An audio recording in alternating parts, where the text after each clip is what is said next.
This video is meant to be listened to in the background while you play Minecraft. It is not a typical hardcore video. I will admit it was probably a bad idea, or at very best, a mediocre idea executed poorly. It's over 2 hours long, the frame rate averages at around 10, and I just made it for myself to practice my delivery. The Prince isn't even Machiavelli's best work. It was kind of just the cliff notes on monarchies. You really should be taking a look at Machiavelli's The Discourses. Now that you have been warned, please go up to the top left corner of the web page and press that big red button. You know, the one with an arrow on it? Or scroll down and find an actually good video to watch. Having failed to do that, sit back, get out something you need to work on, and join me as we read that infamous book, The Prince. The Prince, by Niccolo Machiavelli, translated by Tim Parks, and published by Penguin Classics. Letter to Lorenzo de' Medici. People trying to attract the goodwill of a sovereign usually offer him something they care a lot about themselves, or something they've seen he particularly likes. So rulers are always being given horses, arms, gold brocades, jewels, and whatever finery seems appropriate. Eager myself to bring your highness some token of my loyalty, I realized there was nothing more precious or important to me than my knowledge of great men and their doings, a knowledge gained through long experience of contemporary affairs and a constant study of ancient history. Having thought over all I've learned and analyzed it with the utmost care, I've written everything down in a short book that I am now sending to your highness. And though this gift is no doubt unworthy of you, I feel sure the experience it contains will make it welcome, especially when you think that I could hardly offer anything better than the chance to grasp in a few hours what I have discovered and assimilated over many years of danger and discomfort. I haven't prettified the book, or padded it out with long sentences or pompous, pretentious words, or any of the irrelevant flourishes and attractions so many writers use. I didn't want it to please for anything but the range and seriousness of its subject matter. Nor, I hope, will you think it presumptuous that a man of low, really the lowest, station should set out to discuss the way princes ought to govern their peoples. Just as artists who draw landscapes get down in the valley to study the mountains, and go up to the mountains to look down on the valley, so one has to be a prince to get to know the character of a people, and a man of the people to know the character of a prince. Your Highness, please take this small gift in the spirit in which it is given. Study it carefully, and you will find that my most earnest wish is that you should achieve the greatness that your status and qualities promise. Then, if, from the high peak of your position, you ever look down on those far below, you will see how very ungenerously and unfairly life continues to treat me. 1. Different kinds of states and how to conquer them. All states and governments that ever ruled over men have been either republics or monarchies. Monarchies may be hereditary, if the ruler's family has governed for generations, or new. New monarchies can be entirely new, as when Francesco Sforza captured Milan, or they could be territories a ruler has added to his existing hereditary state by conquest, as when the King of Spain took Naples. An additional territory run by conquest will be accustomed either to living under a monarch or to the freedom of self-government, and may be conquered by the ruler's own army or that of a third party, by luck or deservedly. 2. Hereditary monarchies. I won't be considering republics, since I've written about them at length elsewhere.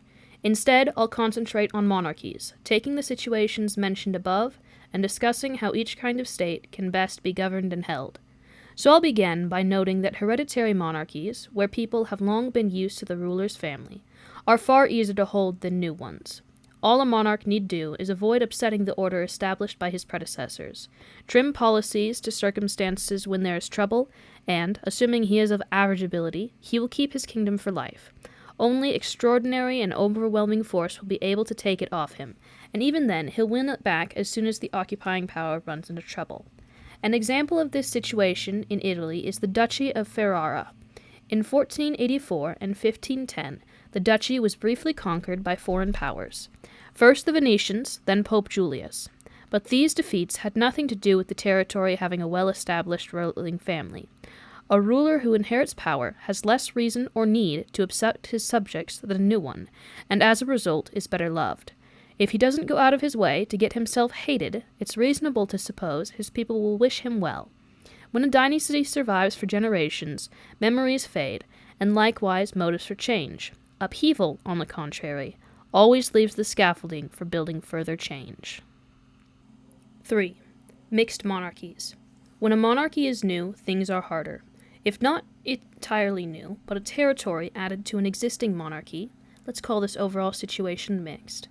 Instabilities are caused first and foremost by what is an inevitable problem for all new regimes. That men are quick to change ruler when they imagine they can improve their lot, it is this conviction that prompts them to take up arms and rebel, then later they discover they were wrong and that things have gotten worse rather than better. Again, this is in the normal, natural way of things. A ruler is bound to upset the people in his new territories. First, with his occupying army, and then with all the endless injustices consequent on any invasion. So not only do you make enemies of those whose interests you damaged when you occupied the territory, but you can't even keep the friendship of the people who helped you take power. This for the simple reason that you can't give them as much as they expected. And you can't get tough with them either, since you still need them. Because, however strong your armies, you'll always need local support to occupy a new territory. That's why Louis VII, King of France, took Milan so quickly and equally quickly lost it.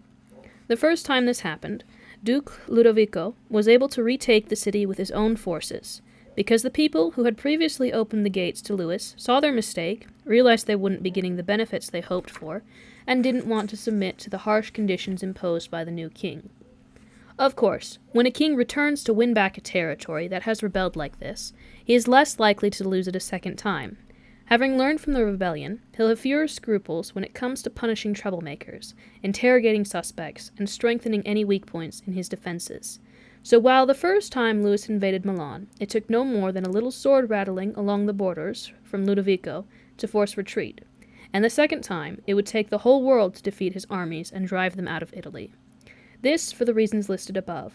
All the same, they were driven out both times. The general reasons behind the first French defeat have been discussed. It remains to explain why Louis lost Milan the second time, and to see what countermeasures he could have taken, and what options a ruler has in a situation like this if he wants to hold on to his conquest. Needless to say, any territory annexed to the realm of a conquering ruler may or may not be in the same geographical region and share the same language. If it is, and the language is shared, the territory will be much easier to hold on to, especially if its people are not used to the freedom of self-government. In that case, all you have to do is eliminate the family of the previous ruler, and your hold on power is guaranteed. Everything else in the territory can then be left as it was, and, given that there are no profound differences in customs, people will accept the situation quietly enough. Certainly, this has proved true in Burgundy, Brittany, Gascony, and Normandy, all of which have now been under French rule for many years. Even where there is some difference in language, the customs of these territories are similar, and people can get along with each other. So a ruler who has taken territories in these circumstances must have two priorities. First, to eliminate the family of the previous rulers. Second, to leave all laws and taxes as they were. In this way, the acquired territory and the king's original possessions will soon form a single entity. But when a ruler occupies a state in an area that has a different language, different customs, and different institutions, then things get tough. To hold on to a new position in these circumstances takes a lot of luck and hard work. Perhaps the most effective solution is for the new ruler to go and live there himself. This will improve security and make the territory more stable. The Turkish Sultan did this in Greece, and all the other measures he took to hold on to the country would have been ineffective if he hadn't. When you're actually there, you can see when things start going wrong and nip rebellion in the bud. But when you're far away, you only find out about it when it's too late. Another advantage is that the new territory won't be plundered by your officials. Its subjects will be happy they can appeal to a ruler who is living among them. So if they're intending to be obedient, they'll have one more reason to love you, and if they're not, all the one more reason to fear you. Anyone planning an attack from outside will think twice about it. So if you go and live in the new territory you've taken, you're very unlikely to lose it. Another good solution is to establish colonies in one or two places. These work rather like chains to bind the captured state to your own. If you don't do this, you'll have to keep large numbers of infantry and cavalry in the territory. Colonies don't cost a great deal. You can send and maintain them very cheaply, and they only arouse the hostility of the people whose houses and land are expropriated to give to the colonists. Since there will only be a very small proportion of the population, and since these people will now be poor and will have fled to different places, they can hardly cause much trouble. Everyone else would be unaffected, hence prone to keep quiet, and at the same time frightened of stepping out of line for fear of having their own houses and land taken away. In conclusion, colonies are cheap, more loyal, provoke less hostility among your new subjects, and, as I've said, those few who are provoked can't fight back since they'll be dispossessed refugees. In this regard, it's worth noting that in general you must either pamper people or destroy them. Harm them just a little and they'll hit back. Harm them seriously and they won't be able to. So, if you're going to do people harm, make sure you needn't worry about their reaction. If, on the other hand, you decide to send an occupying army rather than establish colonies, the operation will be far more expensive, and all the revenues from the new territory will be used up in defending it, turning what should have been a gain into a loss, and you'll provoke more hostility. An army moving across and requisitioning lodgings will do damage across the entire territory, something that has consequences for the whole population and turns them all into enemies. These are enemies who can hit back, people beaten but still on their own ground. So however you look at it, military garrisons are as pointless as colonies are useful. A ruler who has moved into a new region with a different language and customs must also make himself leader and protector of the weaker neighboring powers, while doing what he can to undermine the stronger. In particular, he must take care that no foreign power strong enough to compete with his own gets a chance to penetrate the area. People who are discontented, whether out of fear or frustrated ambition, will always encourage a foreign power to intervene. It was the Aetolians who invaded the Romans into Greece. Every time the Romans moved into a new region, it was on the invitation of local people. And it's in the nature of things that as soon as a powerful foreign ruler moves into a region, all the weaker local powers support him, if only out of resentment toward the stronger states that previously kept them down. So the new ruler will have no trouble winning their support. They'll all run to ally themselves with the territory he has taken. He just has to watch out that they don't grab too much power and authority. Then, with his own strength and their support, he can easily undermine the more powerful neighbors and hence dominate the region. However, an invader who fails to manage relations with his new neighbors will soon lose what territory he has taken, and even while he's still holding on to it, he'll be up against all kinds of trouble and hostility. The Romans followed these principles whenever they took a new province. They sent colonists, they established friendly relations with the weaker neighbors, though without allowing them to increase their power. They undermined the stronger neighbors, and they prevented powerful rulers outside the region from gaining influence there. Their handling of Greece will be an example of enough. They established good relations with the Achaeans and the Aetolians. Macedonia's power was undermined. They drove out Antiochus. They didn't reward the good behavior of the Achaeans and the Aetolians by allowing them any new territory, and whenever Philip convinced them to establish friend relations with him, they made sure he was weakened as a result.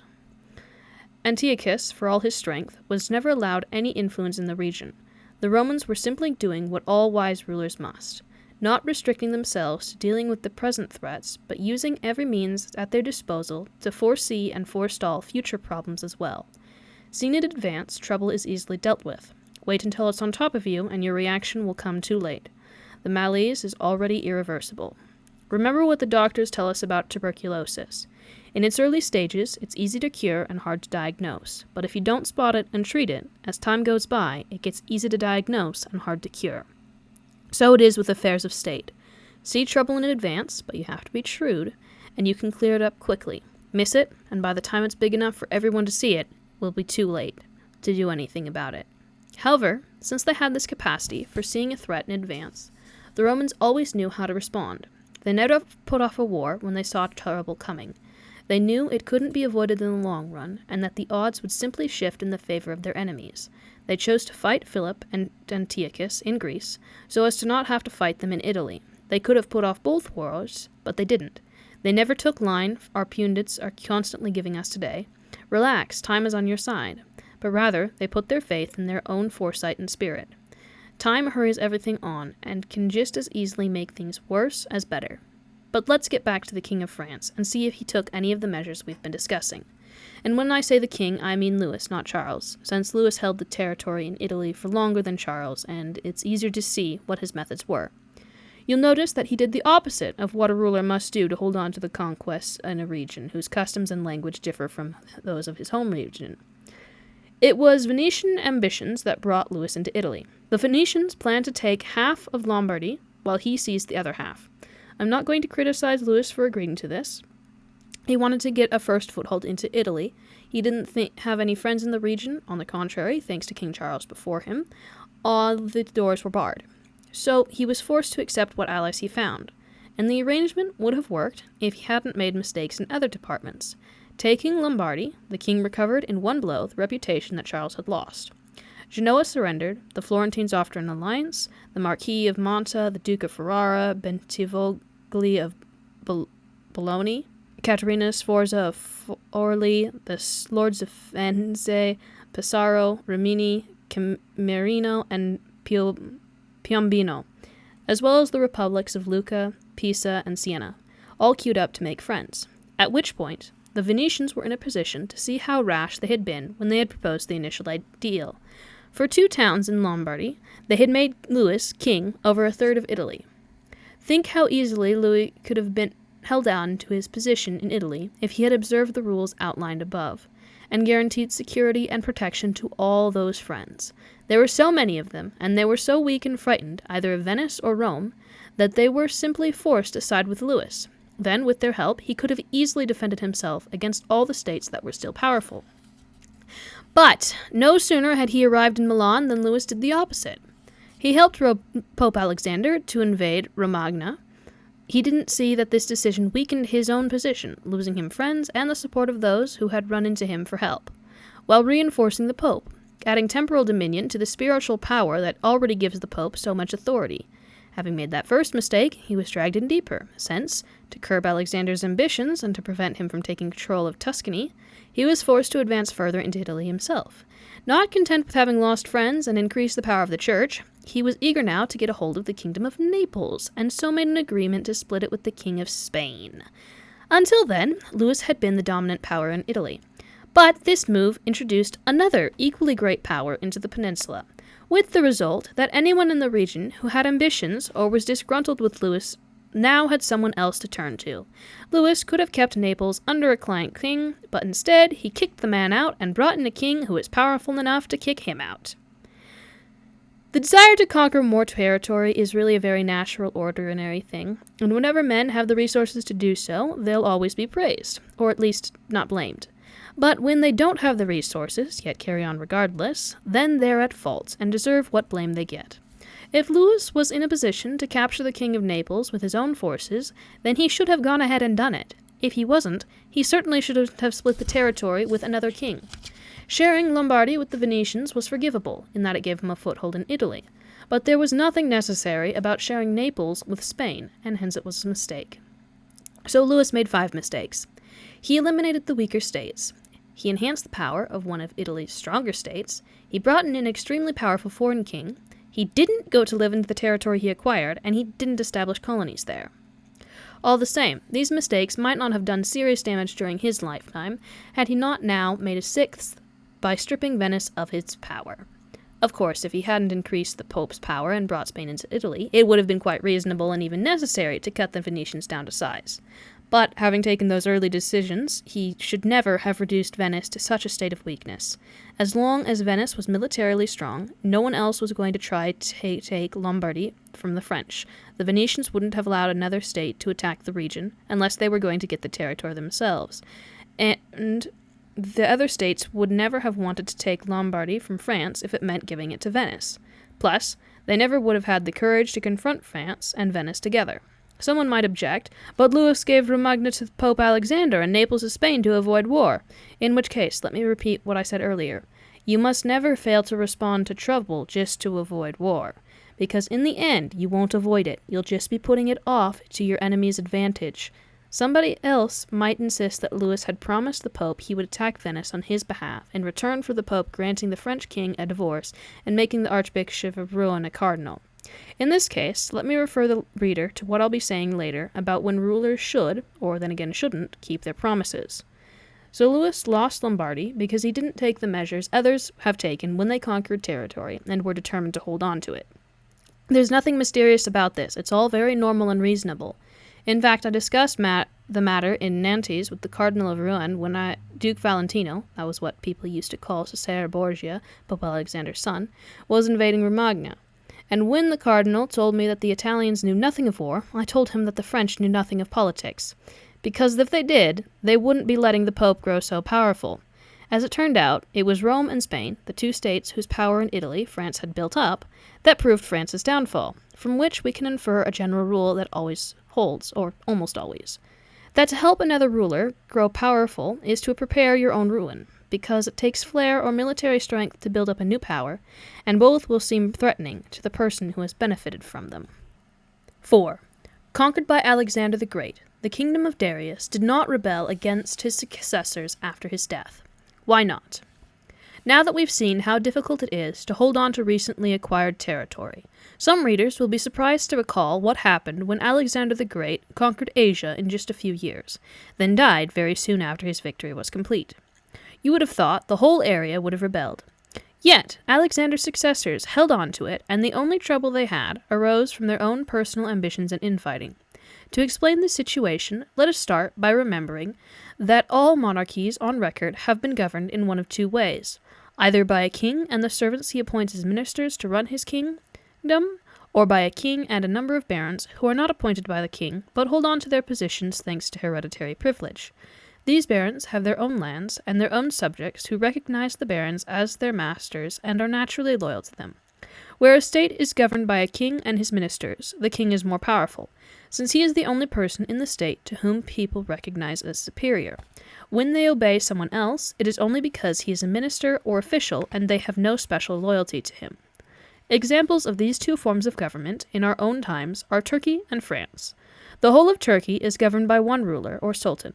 Everyone serves him. He divides his realm into provinces, or sanjaks, and sends administrators to run them, appointing and dismissing them as he sees fit. The King of France, on the other hand, is surrounded by any number of barons whose rights date back to ancient times, and who are acknowledged and loved by their subjects. Each baron has specific privileges, which a king can only take away at his peril. Looking at these two kinds of states, it's clear that Turkey is hard to conquer, but once conquered, very easily to hold. France, on the other hand, will be somewhat easier to conquer, but very hard to hold. The reason why it's hard to conquer a country like Turkey is that there are no barons to invite you in, and you can't expect anyone to make your invasion easier by rebelling against the king. Thus follows naturally from the situation as described above. Since all subjects are the king's servants and indebted to him, it's hard to corrupt them. And even assuming you do manage to bribe someone, he's not likely to be much help because he can't bring any loyal people along with him. This again for the reasons I explained. So anyone attacking this kind of country has to reckon that he will find it united against him, and hence has to rely on his own armed forces rather than any mutiny in enemy ranks. But once you have won and routed the enemy and made sure he can't rebuild his armies, the only thing to worry about is the king and his family. Eliminate them, and no one else can threaten you, since no one commands the loyalty of the people. Just as before your victory you couldn't look to any barons for help, so after it there are none around to pose a threat. The opposite is true in countries that run along French lines. Here you can make inroads easily enough, winning the support of a baron or two. There's always someone unhappy with the king and eager for change. Then these people are well placed to get you a foothold in the country and help you to victory. But afterwards, you're going to have all kinds of problems holding on to what you've won, problems with the people who fought on your side, and problems with those who fought against you and lost.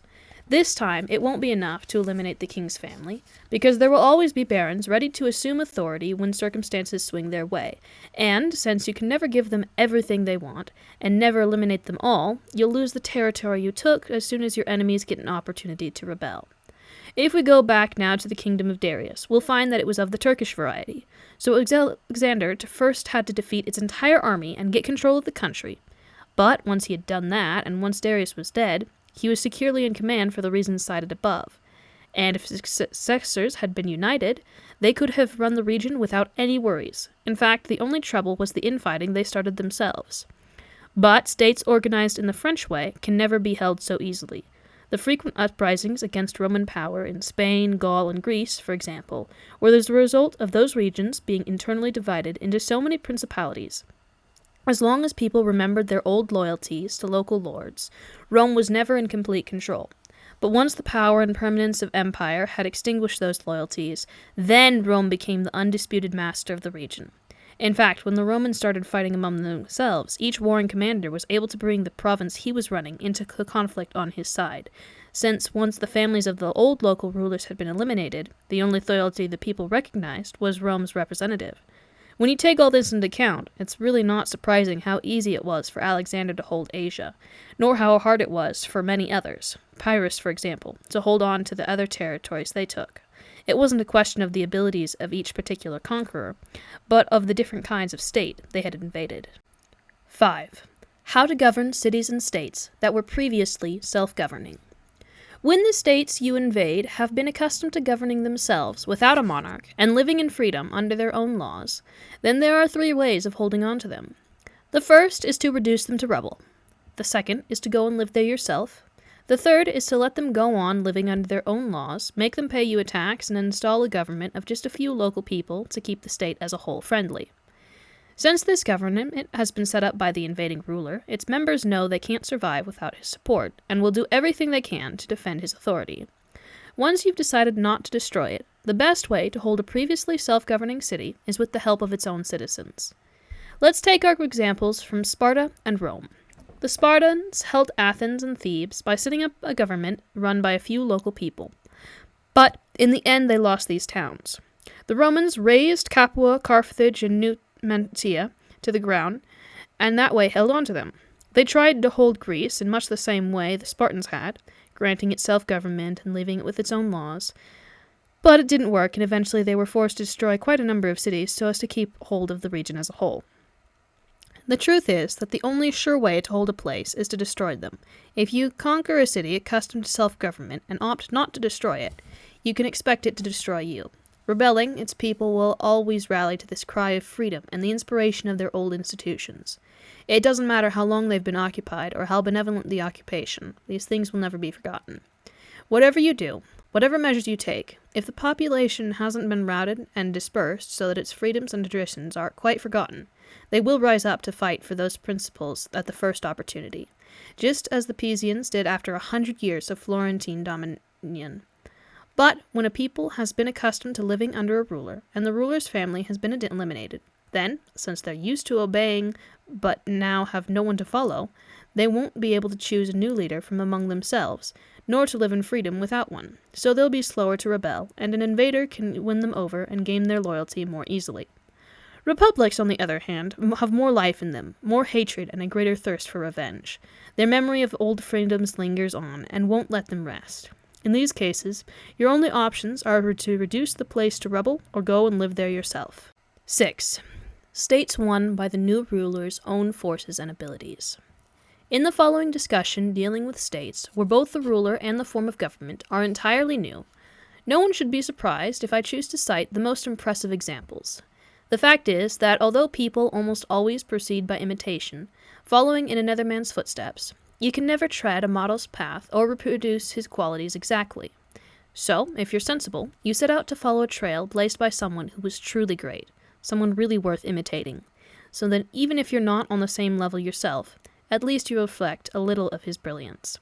It's like the clever archer, who senses that his target is too far off, knows the limitations of his bow, and so aims far higher than he normally would, not because he really wants his arrow to go that high, but to have it fall from a great height onto his target.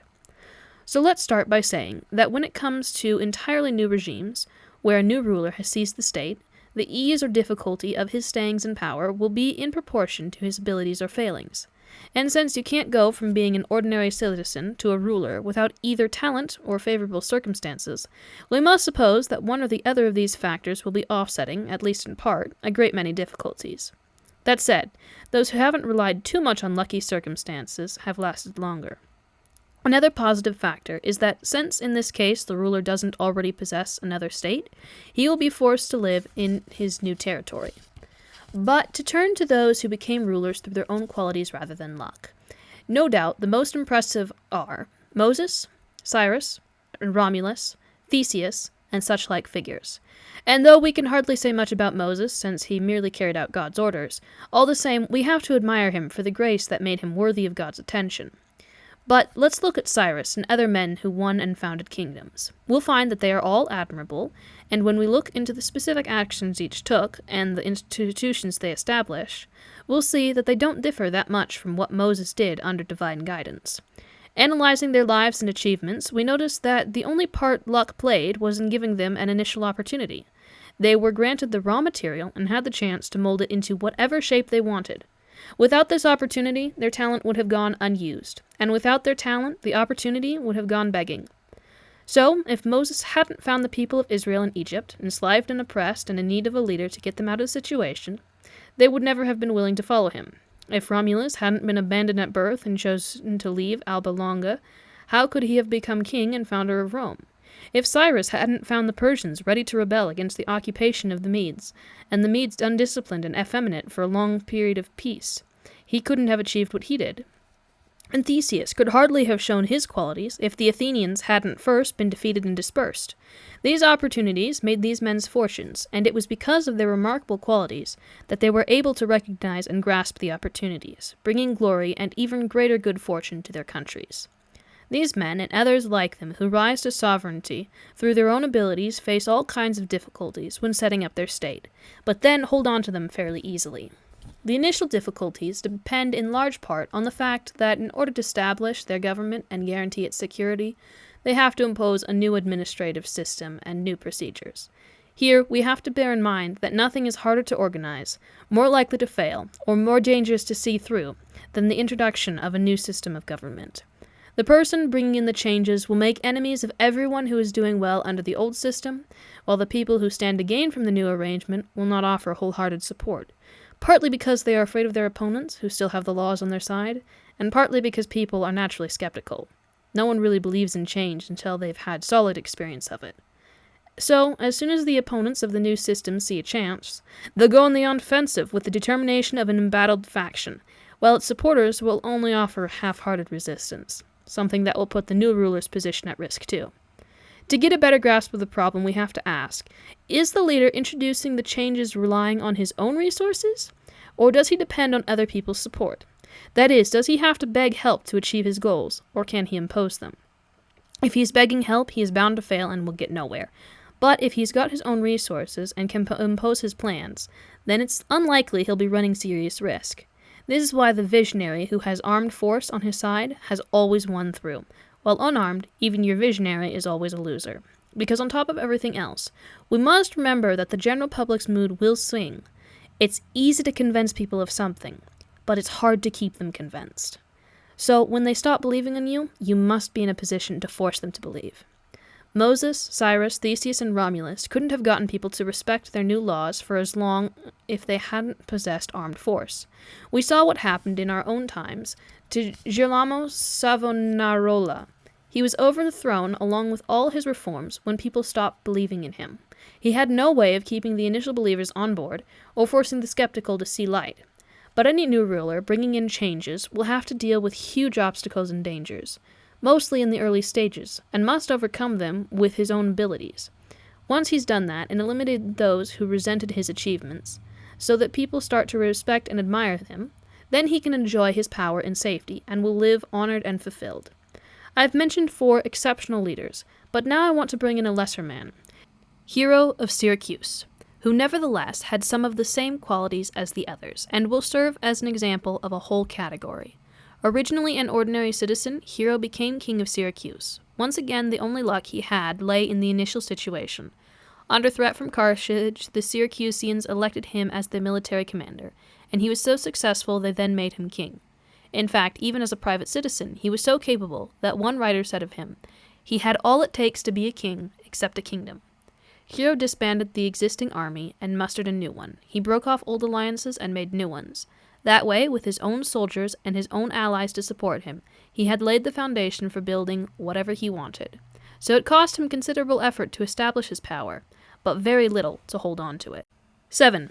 States won by lucky circumstances and someone else's armed forces. A private citizen who becomes a ruler out of sheer good luck needn't make much effort to take his state, but will have to sweat if he is to hold on to it. He has no trouble climbing onto his pedestal, since he is lifted there. But as soon as he is up on top, there will be any number of problems. I'm talking about situations where somebody buys a territory with money or simply granted it as a favor. This was the case with quite a few rulers of cities in Iona and the Hellespont. Darius gave them their thrones so that they would govern with his security and prestige in mind. Another example is those emperors who started out as private citizens and rose to power by bribing the army. These men rely entirely on the support and continued success of the people who gave them their power, which is to say, on two extremely unreliable and unstable quantities. They don't know how to hang on to power, and even if they did, they wouldn't be able to. They don't know how to because, unless they are remarkably gifted and competent, we can hardly suppose that their lives as private citizens have equipped them for command. They won't be able to in any event because they don't possess an army that can be relied on to stay friendly and loyal. Like anything that appears suddenly and grows fast, regimes that come out of nothing inevitably have shallow roots and will tend to crash in the first storm. Unless, of course, the man who is suddenly made a ruler turns out to be so talented that he immediately sets to work to defend what luck has brought his way, and to build the foundations that another leader would have established before coming to power. I'd like to mention two men from our own times who achieved power in these different ways, one through his own abilities and one by luck. The people I have in mind are Francisco Sforza and Cesare Borgia. With the right policies and great courage, Sforza, a commoner, became Duke of Milan, and, having won power with enormous effort, held on to it easily enough. Borgia, on the other hand, or Duke Valentino as he was commonly known, received his territories thanks to his father's position, and when his father died, he lost them. This despite the fact that he used all the means available and did everything a sensible, capable man could have done to lay the foundations for his own rule in the lands that another man's army and position had won for him. As we said earlier on, if you haven't laid foundations before becoming king, it takes very special qualities to do it afterwards, and even then it'll be tough for the architect and risky for the building. If we look carefully at Borgia's strategies, we'll see that he did in fact lay down good foundations for future power, and I think it makes sense to discuss how he did it, because I wouldn't know what better advice to give a ruler new to power than to follow his example.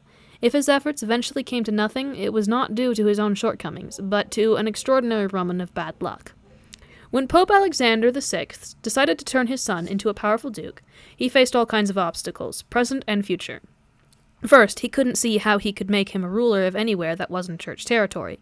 But he knew that if he gave away church land, the Duke of Milan and the Venetians would block him, since Faenza and Rimini were already under Venetian protection. What's more, the armies then operating in Italy, particularly those the Pope might have called on for help, were all controlled by the people, the Orsini, the Colonna, and the associated families, who had a reason to fear the papal expansionism, and hence couldn't be trusted. What Alexander had to do then was undermine the status quo and the authority of his rivals, so as to seize control of the part of their lands with impunity. This turned out to be easy, because, for reasons all their own, the Venetians were now determined to bring the French back into Italy. Rather than opposing the move, the Pope smoothed the way by dissolving King Louis's first marriage for him. So the French king entered Italy with Venetian help and papal consent. No sooner had he taken Milan than the Pope got the king to send troops to help his son Borgia take Romagna, something that would have been impossible without Louis's support. With the forces of the Colonna family now beaten, Borgia faced two obstacles if he was to hold on to Romagna and acquire further territory. The first was his own army, which he suspected of disloyalty. The second was French policy. Duke Valentino had been using the forces of the Orsini family, but was afraid they would stop obeying his orders, preventing him from making new gains, and perhaps depriving him of the old.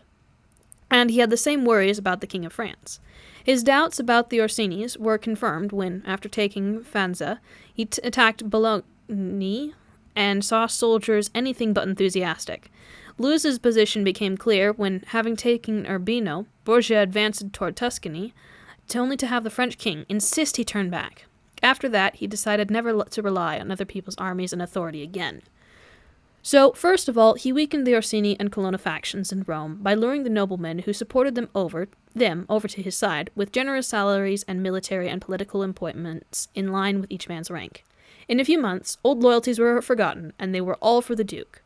Then, having broken up the Colonna leaders, he waited for a chance to eliminate the main Orsini men. The chance came, and he took it. Having realized too late that the growing power of Borgia and the Church would be their ruin, the Orsini arranged to meet together at Magione, near Perugia. The meeting produced a rebellion in Urbino, uprisings in Romagna, and all kinds of dangers for Borgia. But, with the help of the French, he won through. Having recovered credibility, and not wanting to have put the loyalty of the French or anyone else to the test, Borgia turned to trickery. He was so good at disguising his intentions that even the Orsini made peace with him, sending Paolo Orsini as mediator. Borgia was extremely generous to Paolo, reassuring him with gifts of money, clothes, and horses, until the ingenuous Orsinis eventually responded and accepted an invitation to Sengalia, thus delivering themselves into the Duke's hands. Having killed the Orsini leaders and then forced their followers to become his allies, Borgia laid solid foundations for his power. He held Romagna and the Duchy of Urbino, and, what's more, he felt he had won the support of the local people, who were beginning to enjoy some prosperity. Since this last achievement deserves to be more widely known and imitated, I want to give it the proper space. On taking control of Romagna, Borgia found it had been run by weak leaders who had stripped the people of their wealth rather than governing them, and provoking division rather than unity, with the result that theft, feuds, and all kinds of injustice were endemic. So, he decided some good government was required to pacify the area and force people to respect authority. With this in mind, he appointed Ramiro de Orco, a cruel, no-nonsense man, and gave him complete control. In a short while, de Orco pacified and united the area, establishing a considerable reputation for himself in the process. At this point, the Duke decided that such draconian powers were no longer necessary and might cause resentment. So he set up a civil court of law in the middle of the territory, to which every town was to send a representative, and he placed a distinguished man in charge. And since he was aware that the recent severity had led some people to hate him, in order to have them change their minds and hence win them over to his side, he decided to show that if the regime had been cruel, that was due to the brutal nature of his minister, not to him. So, as soon as he found a pretext, he had de Orco beheaded and his corpse put on display one morning in the piazza in Cesena with a wooden block and a bloody knife beside. The ferocity of the spectacle left people both gratified and shocked. But let's get back to where we left off. Borgia had consolidated his power and secured himself against most immediate dangers, building up an army of his own and seeing off the majority of the other armies that had been near enough to attack him. At this point, the only obstacle to further expansion was the King of France. Borgia knew the king had realized he had made a mistake in supporting him earlier on, and hence would not put up with further adventures. So he began to look around for new allies, and was less than generous in his support when Louis marched south to fight the Spanish, who were besieging Gaetia in the northern part of the Kingdom of Naples. His aim was to be safe from French interference, something he would have imagined soon enough, no doubt, had his father, Pope Alexander, not died. So that was how Borgia dealt with the immediate situation. As far as the future was concerned, what worried the Duke most of all was that his father's eventual successor would be hostile and try to deprive him of the territory Pope Alexander had given him. He devised 4 strategies to guard against this. First, eliminate the families of all the local rulers whose land he had taken, thus denying a new pope the option of restoring them. Second, win the support of all the noble families of Rome, as we've already seen, so as to put the brakes on any papal initiative. Third, get as much control as possible of the college that would elect the new pope. Fourth, win so much territory before the pope died as to be able to resist a first attack with his own resources. By the time his father died, he had achieved 3 of these 4 goals, and wasn't far off achieving the 4th. He had killed all the local rulers he could get his hands on, and hardly anyone had escaped. He had won over the Roman nobility, and he had enormous influence over the electoral college. As far as expanding his territory was concerned, he was aiming to become master of all Tuscany, having already captured Perugia and Piombino and taken Pisa under his protection. As soon as France's restraining influence weakened, actually it already had, since having lost the Kingdom of Naples to Spain, the French, and the Spanish too for that matter, now needed Borgia's support. He would grab Pisa. At that point, Lucca and Siena would quickly surrender, partly out of fear and partly thanks to their old enmity with Florence, after which the Florentines would be unable to defend themselves. If Borgia managed all this, and he was almost there the very year Alexander died, he would have accumulated so much power and prestige that he could have responded to just about any aggression with his own forces and talent, and wouldn't have needed to rely on anyone else's armies or authority. But Alexander died just 5 years after his son had first drawn his sword. Only in Romagna had Borgia consolidated his power. All his other territorial gains were still shaky. He was isolated, caught between two extremely powerful hostile armies, and what's more, mortally ill. Borgia was so ruthless and so talented, he knew so well that you have to win over the people or destroy them, and he had built up such solid foundations for his power in such a short time, that if he hadn't had these two armies threatening him, or if he hadn't been so ill, he would have overcome every obstacle. That the foundations Borgia had built were sound were soon evident. Romagna waited loyally for more than a month, while he laid half dead in Rome, and in Rome itself no one took advantage of his weakness. When his enemies, the Bagliones, the Vitellis, and the Orsinis, turned up, no one went over to their side, and though Borgia wasn't able to choose who would be the new pope, at least he was in a good position to block anyone he didn't want. So, if he had been in good health when his father died, everything would have been easy. He himself told me, in the days when the college was meeting to elect Julius II, that he had thought over what might happen on his father's death, and had made plans for every contingency. It would just that it had never occurred to him that when the time came, he too might be at death's door. Having given this summary of everything Cesare Borgia did, I can't find anything to criticize. On the contrary, and as I said, I mean to propose him as a model for anyone who comes to power through fortunate circumstances or with the help of another ruler's armed forces. Given his great determination and considerable ambitions, Borgia could hardly have behaved any differently. Only the combination of Alexander's early death and his own illness prevented him from achieving his goals. A new ruler who reckons he must ward off enemies and woo friends, overcome obstacles by force or fraud, have himself loved and feared by his people, followed and respected by his soldiers, who must eliminate enemies unlikely or certain to attack him, reform old institutions, show himself both severe and gracious, generous and spontaneous, break up a disloyal army and build a new one, keep friendships with kings and princes so that they support him with deference, or at least think twice before harming him, will find no better recent example to study than the policies of Cesare Borgia. The only criticism I can level at him is his role in the election of Pope Julius. As we've said, Borgia wasn't in a position to impose the pope he wanted, but he did have influence enough to keep out the candidates he didn't want. And he should never have allowed a cardinal whose interests he had damaged, or who, as a pope, would have reason to fear him and to win the election. Because it's either fear or hatred that makes men attack each other. The cardinals Borgia had wronged were, among others, Giuliano della Rovere, Cardinal of San Pietro ad Vincula, Cardinal Colonna, Cardinal of San Giorgio of Savona, and Ascanio Sforza. All the others, with the exception of the Cardinal of Rouen and the Spanish cardinals, would have had reason to fear him had they become pope. With the King of France behind him, the Cardinal of Rouen was a very powerful man, while the Spanish cardinals were related to Borgia and indebted to him. So, the best solution for Borgia was a Spanish pope. Failing that, he should have let Rouen take the throne, but not Giuliano della Rovere.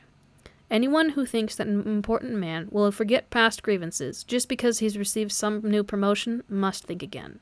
Borgia miscalculated in this election, and the mistake was fatal. 8. States won by crime. Aside from lucky circumstances and positive qualities, there are two other ways a private citizen can become a ruler, and we should include them in our discussion, though one of these would find more space in a book about republics. They are, first, when a man seizes power by some terrible crime, and second, when a private citizen becomes hereditary ruler with the support of his fellow citizens. As for achieving kingship by crime, we'll discuss two examples, one from ancient history and one from modern times, and look no deeper into the question, since these will be the models enough for anyone obliged to take this course. Agathocles was a Sicilian. From being a private citizen, one of the lowest of the low in fact, he became king of Syracuse. Born a potter's son, he lived a life of depravity from the start to finish. All the same, mixed with all that depravity were such excellent mental and physical qualities that, having joined the Syracusan army, he rose through the ranks and eventually became commander-in-chief. Once he'd taken charge, Agathocles decided to make himself king, using whatever violence was necessary to keep the power conferred on him as commander without being obliged to anyone. He discussed his intentions with Hamilcar, a Carthaginian whose army was then fighting in Sicily, and reached an agreement with him. Then, one morning, he called an assembly of the people and the Senate, as if he had important state business to discuss. At a prearranged signal, his soldiers moved in and killed all the senators and richest men in town. After this massacre, Agathocles became king of Syracuse, and held his throne without any resistance from the people. Twice defeated by the Carthaginians, and then actually besieged, not only did he manage to defend his town, but, leaving some men behind to resist the siege, he led the rest out of Syracuse to attack Africa. The siege was lifted, and the Carthaginians pushed to the brink of collapse, at which point they accepted an agreement which allowed them to keep Africa and left Sicily to Agathocles. Looking at Agathocles' life and achievements, you won't find much that can be attributed to luck. As I said, he had no backers or benefactors when he took power, but rose through the ranks, surviving all kinds of hardships and dangers. And when he got his powers, he knew how to take tough, dangerous decisions to hold on to it. On the other hand, we can hardly describe killing fellow citizens, betraying friends, and living without loyalty, mercy, or creed as signs of talent. Methods like that may bring you power, but not glory. If you consider Agathocles' ability to take risks and come out on top, and his remarkable spirit when it comes to facing and overcoming obstacles, it's hard to see why he isn't rated as highly as the most outstanding military leaders. But his brutality, cruelty, and inhumanity, together with the endless crimes he committed, mean he has no place among the men we most admire. In conclusion, we can't attribute Agathocles' achievement to luck or positive qualities, since he needed neither. In our own times, we have the example of Oliverotto, a man from the town of Fermo, who lived during the papacy of Alexander VI.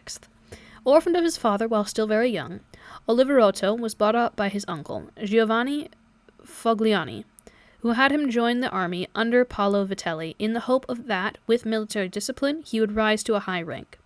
On Paolo's death, Oliverotto served under his brother, Vitelloso, and being very capable, with a strong personality and powerful physique, he soon became the army's top man. But since he felt that working with others was demeaning, he decided to take Fermo for himself. Having got the support of some of the town's citizens, people who preferred to see their city enslaved rather than free, and with the backing of Vitelloso, he wrote to Giovanni Fogliani, saying that now so many years had gone by, he was eager to come home and see his uncle again, visit the town and check over some of his property. And since, he wrote, he'd been working so hard for nothing but the prestige of his position, he wanted to ride into town in style, with 100 mounted friends and servants beside him. That way his fellow citizens would see that he hadn't been wasting his time. And he asked his uncle to please arrange for the people of Fermo to organize an appropriate reception, something that would not only honor him, but also his uncle, who had brought him up. Giovanni spared no effort to do his nephew proud, and after the people of Fermo had given him a formal reception, Oliverotto was welcomed into his uncle's house. A few days later, having used the time to make secret arrangements for the crime he was planning, he threw an impressive banquet, to which he invited Giovanni Fogliani and all the town's leading men. After they finished eating and sat through all the entertainments you get on these occasions, Oliverotto slyly launched into some weighty reflections on the power and achievements of Pope Alexander and his son Cesare Borgia. When Giovanni and the others joined the conversation, Oliverotto suddenly got to his feet and seized these were matters best discussed in more private places, and he headed out for another room, with Giovanni and all the other citizens trailing after him. They had barely sat down before Oliverotto's soldiers rushed out of their hiding places and killed the lot of them. After the massacre, Oliverotto got on his horse, rode around the town, and surrounded the chief magistrate in the state palace, with the result that the people were forced to do what he said and set up a government with Oliverotto as the ruler. Having killed everyone who opposed the coup and might hit back, he strengthened his position by setting up a new army and new civil institutions, so that within the year he was not only the undisputed master of Fermo, but also a serious threat to the neighboring towns. And as with Agathocles, it would have been very hard to unseat Oliverotto, had he not let himself be fooled by Cesare Borgia, when, as explained earlier on, Borgia lured the Orsini and Vitelli men to Senigallia, Oliverotto with them, and so, just a year after killing his uncle, he was strangled along with Vitelloso Vitelli, his mentor in courage and crime. You might well wonder how on earth, after all their countless betrayals and cruelties, men like Agathocles could sit safe on their throne for years and even defend themselves against foreign enemies without their citizens ever conspiring against them. And this, while many others, equally ready to use their cruelty, weren't even able to hold on to their power in peacetime, never mind in war. I think it's a question of whether cruelty is well or badly used. Cruelty well used, if we can ever speak well of something's bad, is short-lived and decisive. No more than is necessary to secure your position, and then stop. You don't go on being cruel, but use the power it has given you to deliver maximum benefits to your subjects. Cruelty is badly used when you're not drastic enough at the beginning, but grow increasingly cruel later on rather than easing off. A leader who takes the first approach has a chance, like Agathocles, of improving his position with his subjects and with God too. Go the other way and you have no chance at all. It's worth noting that when you take hold of a state, you must assess how much violence and cruelty will be necessary and get it over with all at once, so as not to have to be cruel on a regular basis. When you have stopped using violence, your subjects will be reassured, and you can then win them over with generosity. If you don't do all it takes at the beginning, because you were badly advised or didn't have the nerve, then you'll always have to be wielding the knife, and you'll never be able to count on your subjects, since with all the violence you're handing out, they won't be able to count on you. So get the violence over with as soon as possible. That way there'll be less time for people to taste its bitterness, and they'll be less hostile. Favors, on the other hand, should be given out slowly, one by one, so that they can be properly savored. Most of all, though, a ruler should have the kind of relationship with his subjects where nothing that can happen, good or bad, will force him to change his approach. Because if the hard times demand it, your cruelty will come too late, while any concessions you make will be seen as wrung out of you, and no one will be impressed. 9. Monarchy with public support. Now let's turn to our second cause, where a private citizen becomes king in his own country, not by crime or unacceptable violence, but with the support of his fellow citizens. We call this as a monarchy with public support, and to become its king, you don't have to be wholly brilliant or extraordinarily lucky, just shrewd in a lucky way. Obviously, to take control of this kind of state, you need the support of either the common people or the wealthy families, the nobles. In every city, one finds these two conflicting political positions. There are the common people, who are eager not to be ordered around and oppressed by the noble families, and there are the nobles, who are eager to oppress the common people and order them around. These opposing impulses will lead to one of three different situations: a monarchy, a republic, or anarchy. A monarchy can be brought about either by the common people or the nobles, when one or the other party finds it convenient. Seeing that they can't control the people, the wealthy families begin to concentrate prestige on one of their number and make him king, so as to be able to get what they want in his shadow.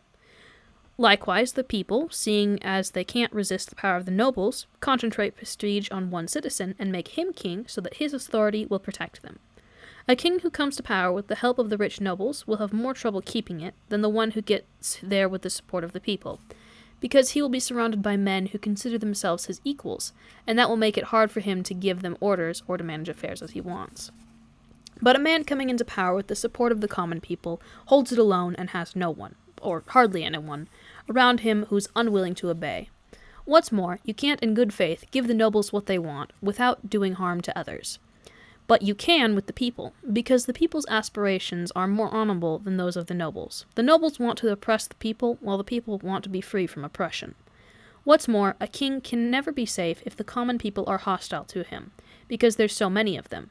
But he can protect himself against the nobles, since there are not so many.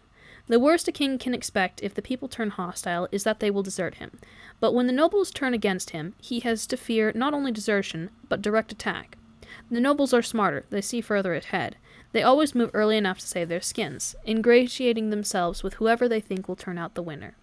Then, of necessity, a king will always have to live with the same common people. But he can perfectly well get by without the same nobles, since he can make and unmake noblemen every day, giving and taking away honors as he likes. Let us settle this question of nobles, as I see that they can be divided for the most part into two categories. Either they behave in such a way as to tie themselves entirely to your destiny, or they don't. Those who do tie themselves and aren't greedy should be honored and loved. The ones who don't can be further divided into two groups. Maybe they are anxious men, naturally lacking in character, in which case you'd better make use of them, especially the ones with good advice to offer, since when things are going well, they'll respect you, and when things are tough, you needn't fear them. But if they're hanging back out of calculation and ambition, that's a sign they're looking more to their own interests than to yours. These are the ones you have to watch out for and guard against, as if they were already declared enemies. Because, inevitably, when things go wrong, these men will be working to bring you down. A man who becomes king with the support of the people then must keep those people on his side. This is easy enough, since all they want is to be free from oppression. But the man who becomes king against the will of the majority, and with the support of the wealthy nobles, must make it an absolute priority to win over the affection of the common people. This will be easy if he takes them under his protection. When the people are treated well enough by someone they thought was hostile, they'll respond with even greater loyalty. They'll go over to his side at once and be even more devoted than if he had taken power with their support. There are all kinds of ways a king can win the people's affection, but since these depend on particular circumstances and one can hardly lay down rules, I'll leave them out of our discussion. I'll just conclude, then, that a ruler must have the people on his side. Otherwise, when things get tough, there'll be no way out. Nabis, the Spartan king, was besieged by forces from all over Greece, plus a hugely successful Roman army. But he held out and defended his country and his position against the lot of them. All he had to do when danger threatened was take precautions to deal with a few internal enemies. But if he'd had the people against him, this wouldn't have been enough. And if anyone objects to my reasoning here with that trite proverb, "The man who builds his house on the people is building on mud," my answer is that this is true if it's a private citizen doing the building and imagining the people will come to his rescue when he's in trouble with the law or his enemies. Men like this usually find themselves being let down, as did the Gracchi brothers in Rome and Giorgio Scali in Florence. But when it's a king building on the people, and when he's a man of spirit who knows how to lead and doesn't panic when things get tough, a man who takes the right precautions and whose personality and style of government keeps everybody in a positive state of mind, then the people will never let him down, and time will show what solid foundations he laid. This kind of ruler is most at risk when passing from publicly supported leadership to absolute rule. At this point, he either commands directly himself or gives orders by proxy through magistrates. If he is ruling by proxy, he'll be weaker and exposed to greater risks, since he now depends entirely on the goodwill of men appointed as magistrates, and they can very easily strip him of his power, particularly when times are hard, either by attacking him directly or by just not carrying out his orders. Once the trouble has begun, the ruler won't have time to take absolute command himself, because his citizens and subjects will be used to taking orders from magistrates, and they aren't going to start obeying him in a moment of crisis. So when he's up against it, he'll always be struggling to find anyone he can trust. A ruler in this position mustn't count on what he sees when things are going well and the citizens need his government. Then everybody comes running, everybody's promising this and that, everyone's ready to die for him, since there's no question of dying. But when things get tough, it's the government that needs the citizens. Then hardly anyone shows. And what's so dangerous about a critical moment like this is that you only get one shot at it. So if he's a sensible ruler, he must work out a situation where his citizens will always need both his government and him, however well or badly things are going. Then they will always be loyal. 10. Assessing a state's strength. When looking at the nature of these various states, one important question to ask is, if attacked, does a ruler have sufficient power to defend himself with his own resources, or will he always have to rely on the protection of others? To make the question more precise, let's say that a ruler who has enough men or enough money to put together an army that can take on all comers is, by my definition, capable of defending himself, while a ruler who can't take on an enemy in the field but has to withdraw behind his city walls and defend those is one who will always be in need of outside help. We've already said something about the first kind of ruler, chapter 6, and later on there'll be more, chapters 11 through 13. As for the second kind, one can only encourage them to fortify their hometowns and keep them well supplied, while leaving the surrounding countryside entirely to its fate. If a ruler has built good fortifications and managed his relationships with his subjects as suggested above, and further elaborated in the following pages, his enemies will always think twice before attacking him. People are always wary of projects that present obvious difficulties, and attacking a well-defended town and a ruler whose subjects don't hate him is never an easy proposition. German cities are completely independent, don't have much territory around them, and obey the emperor only when it suits. They are not afraid of him, nor of any other powerful rulers in the area. This is because these towns are so well fortified that everyone realizes what an arduous, wearisome business it would be to attack them. They have all properly sized moats and walls, they have the necessary artillery, they have public warehouses with food, drink, and firewood for a year. What's more, to keep people well fed without draining the public purse, they stock materials for a year's worth of work in whatever trades are the lifeblood of the city, and whatever jobs the common folk earn their keep with. They hold military exercises in high regard, and make all kinds of arrangements to make sure they are routinely practiced. So a ruler whose city is well fortified and doesn't inspire hatred among his subjects isn't going to be attacked. And even if he is, his attackers will leave humiliated, because the world is such a changeable place that it's almost impossible to keep an army camped outside a city's walls doing nothing for a whole year. Someone will object. What if people have houses outside the walls and see them being burned down? Won't they get impatient? Won't the long siege and their worries about their own futures make them forget their ruler?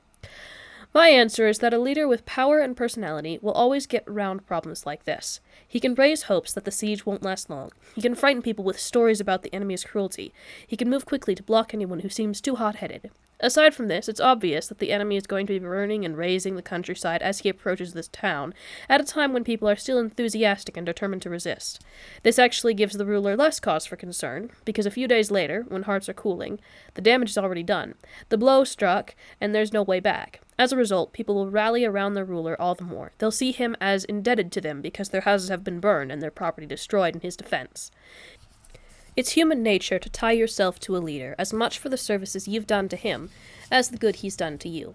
Hence, when you think about it, if the ruler is sensible, it won't be hard to keep people solid throughout the siege, so long as they have food to eat and weapons to defend themselves. 11. Church states. The last kind of state we have to look at is the church state. In this case, all the difficulties an eventual ruler must face come before he takes power, because while you need the ability or luck to take a state like this, you can hold on to it without either. Church states are upheld by ancient religious institutions that are so strong and well established as to keep their rulers in power, no matter what they do or how they live. Only church leaders possess states without defending them, and subjects without governing them. And even when undefended, their states are not taken off them. Even when left ungoverned, their subjects won't rebel. They don't think about changing ruler and wouldn't be able to anyways. So this is the only form of government that is secure and relaxed. But since church states depend on forces beyond reach of human reason, I shall say no more about them. God created them and sustains them, and it would be rash and presumptuous for mere man to discuss them.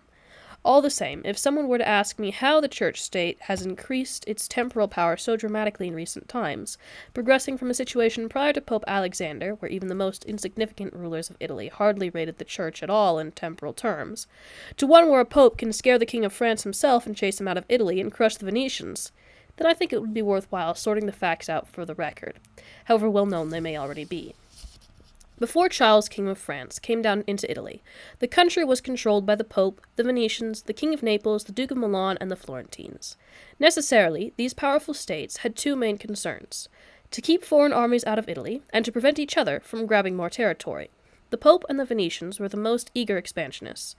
The only way to hold back the Venetians was for all the other states to band together, as they did in the defense of Ferrara. To frustrate the Pope, on the other hand, they relied on Roman barons. Since these barons were divided into two factions, the Orsinins and the Colonnas, they always had something to fight about, and with their swords drawn under the Pope's nose, they kept him weak and indecisive. And though from time to time you may get a really determined Pope, like Sixtus, all the same he was never quite cunning enough or lucky enough to solve the problems. The reason was that the papacies tended to be short-lived. In the 10 years on average that a pope was in power, he might just manage to beat down one of the two factions, but if, for example, one pope had almost finished off the Colonnas, the next would be hostile to the Orsinis and so resurrect the Colonnas, but without quite having the time to see off the Orsinis. This is why the Italian states did not rate the pope's temporal power very highly. Then came Alexander VI, who, more than any other pope in history, showed what could be done with finance and force of arms. Using Valentino Borgia and taking advantage of the intrusions of the French, he made all the gains I mentioned in my discussion of Duke Valentino. And although Alexander's aim was to make his son great, not the church, all the same, his achievements enhanced the power of the church, which, after his and then Valentino's death, inherited his conquests. So on his election, Pope Julius took over a church that now possessed the whole of Romagna, and was all the more powerful because Alexander had quashed the Roman barons and their factions. He also found a new way of increasing church income, which had never been used before. Footnote, the sale of church benefices and indulgences. Julius not only followed Alexander's lead, but went further. He aimed to take Bologna and defeated the Venetians and pushed the French out of Italy. In the end, all three goals were achieved, and Julius's credit was all the greater because it did it for the glory of the church, not out of private interest. He kept the Orsini and Colonna factions in the same reduced state he found them in, and though one or two of the leaders tried to change things, two obstacles held them back. The first was the church's power, which unnerved them. The second was the fact that they had no cardinals. Cardinals are always a cause of internal division. When they have their own cardinals, these factions are never quiet. because the cardinals feed party animosity both inside and outside Rome, and the barons are forced to come to their party's defense. So it's the ambition of the cardinals that prompts hostility and conflict between the barons. On Julius's death, His Holiness Pope Leo found the papacy in an extremely strong position, and it is to be hoped that while his predecessors made the church great by armed force, he can make it even greater and more praiseworthy thanks to his goodness and many, many other virtues. 12. Different kinds of armies and a consideration of mercenary forces. Now that I've given a detailed account of the characteristics of the states I set out to talk about, and examined to some extent the reasons for their being powerful or weak, and the ways people in the past have tried to take and hold them, I shall offer a more general discussion of the means of attack and defense available to each kind of state. We've already said that a ruler's power must be based on solid foundations, otherwise he's bound to fall, and the main foundations of any state, whether it be old or a new territory acquired by an old regime, are good laws and good armed forces.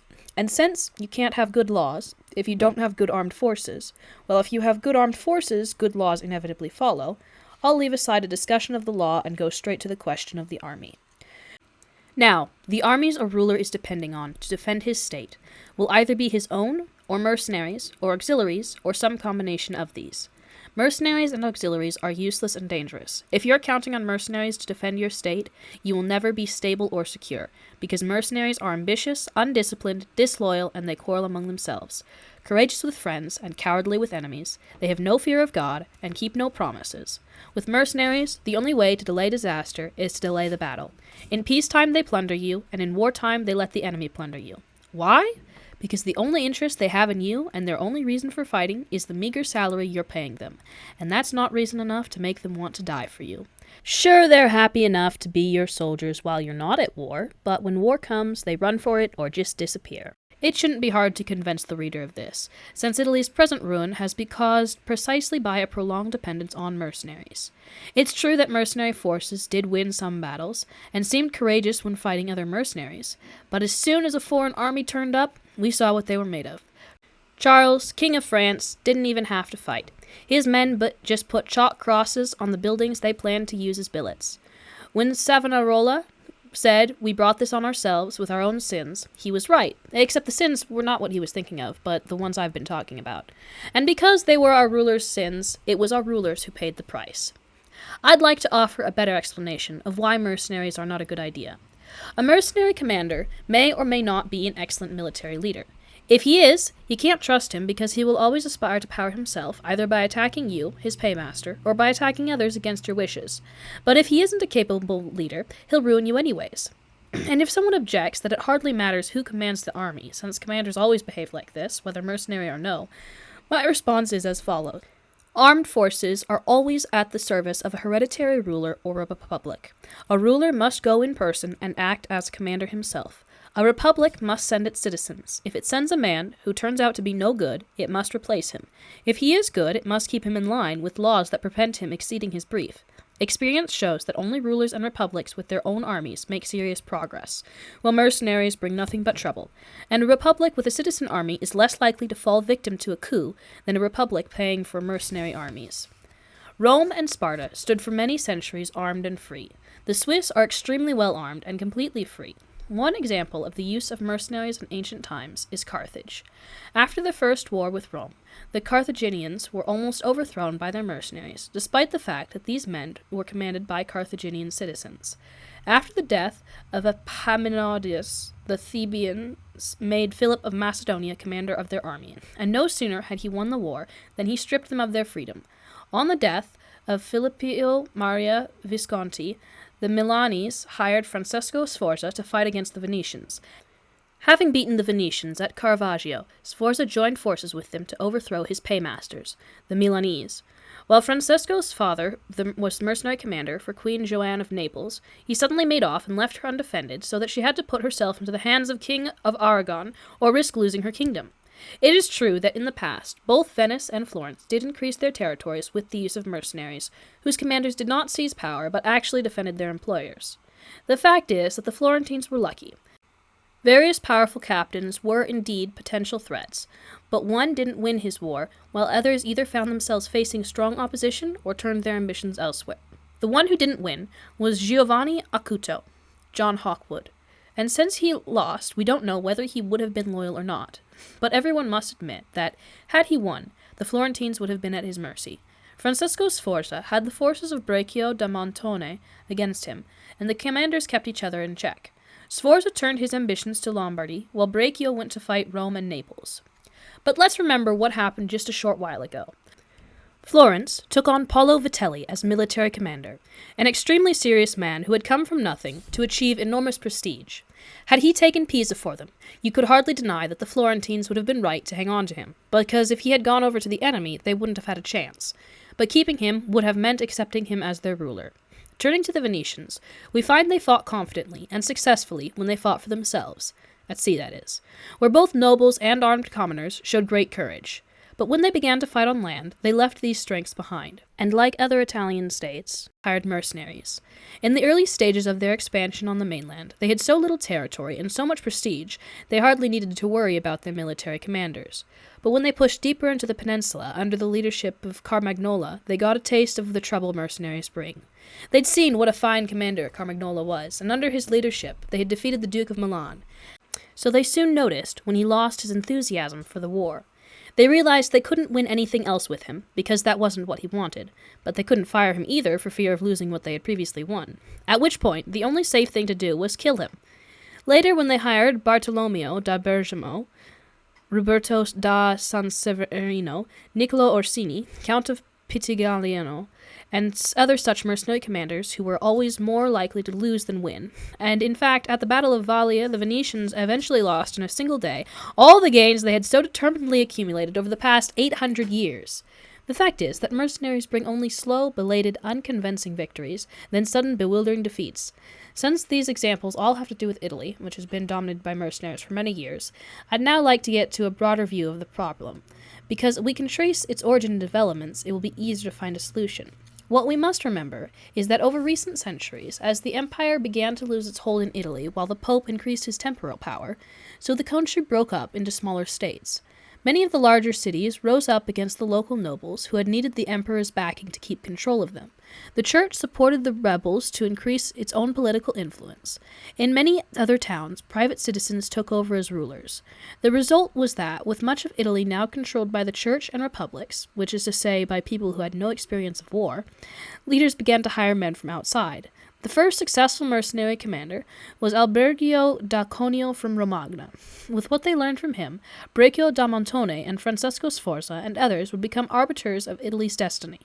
After them came all the other mercenary commanders down to our own times. At the end result of all their genius is that Italy was overrun by Charles, ransacked by Louis, torn apart by Ferdinand, and humiliated by the Swiss. The mercenaries' first tactic was to increase their own importance by playing down the importance of infantry. Having no territory of their own and living on what they got from fighting, they couldn't feed large numbers of infantry, while smaller numbers weren't sufficiently impressive, so they concentrated on cavalry and were fed and respected with more manageable numbers. Things reached the point where an army of 20,000 would have fewer than 2,000 infantry. Aside from this, the mercenaries did everything possible to avoid hard work and danger. They wouldn't kill each other in combat, but took prisoners, then didn't even ask for a ransom. They wouldn't attack fortifications at night, and they wouldn't leave their own fortifications to attack a besieging army's camp. They didn't dig ditches or build stockades around their camps. In the winter, they didn't camp out at all. All these omissions became accepted practice for the simple reason, as I said, that they wanted to steer clear of danger and hard work. Thus, they brought Italy to slavery and humiliation. 13. Auxiliaries, combined forces, and citizen armies. Auxiliary armies, that is, when you ask a powerful ruler to send military help to defend your town, are likewise useless. In recent times, we have the example of Pope Julius during his Ferrara campaign. Having seen what a sad lot his mercenaries were in battle, he reached an agreement with Ferdinand, King of Spain, to have his forces come to help. Auxiliaries may be efficient and useful when it comes to achieving their own ends, but they're almost always counterproductive for those who invite them in, because if they lose, you lose too, and if they win, you're at their mercy. Although ancient history is full of pertinent examples, I'd like to stick to this recent case of Pope Julius II, whose decision to put himself entirely in a foreign army's hands, merely to take Ferrara, could hardly have been more rash. But he was lucky, and the unlikely outcome of the campaign spared him the possible consequences of his mistakes. When his Spanish auxiliaries were beaten at Ravenna, the Swiss turned up, and against all expectations, the Pope's included, routed the hitherto victorious French, so that Julius escaped being a prisoner either to his enemies, who had fled, or to his auxiliaries, who weren't the ones to win the day for him. The Florentines, who had no armed forces at all, took 10,000 French auxiliaries to lay a siege to Pisa, a decision that put them in greater danger than any they had experienced in their whole troubled history. To fight his neighbors, the Emperor of Constantinople brought 10,000 Turks into Greece, and when the war was over, they wouldn't leave, which was how the infidels began to get control of Greece. So anyone looking for a no-win situation should turn to auxiliaries, because they are far more dangerous even than the mercenaries. With auxiliaries, your ruin is guaranteed. They are a tightly knit force, and every one of them is obedient to someone else.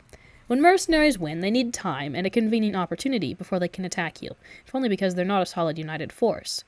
You choose them, you're paying them, and hence it will take the man you put in command a while to build up a sufficient authority to turn against you. To summarize, the bigger danger with mercenaries is their indecision. With auxiliaries, it's their determination. So, sensible rulers have always avoided using auxiliaries and mercenaries, relying instead on their own men and even preferring to lose with their own troops than to win with others, on the principle that a victory won with foreign forces is not a real victory at all. As always, Cesare Borgia offers a good example. He invaded Romagna with an army entirely made up of French auxiliaries, and took Imola and Forli with them.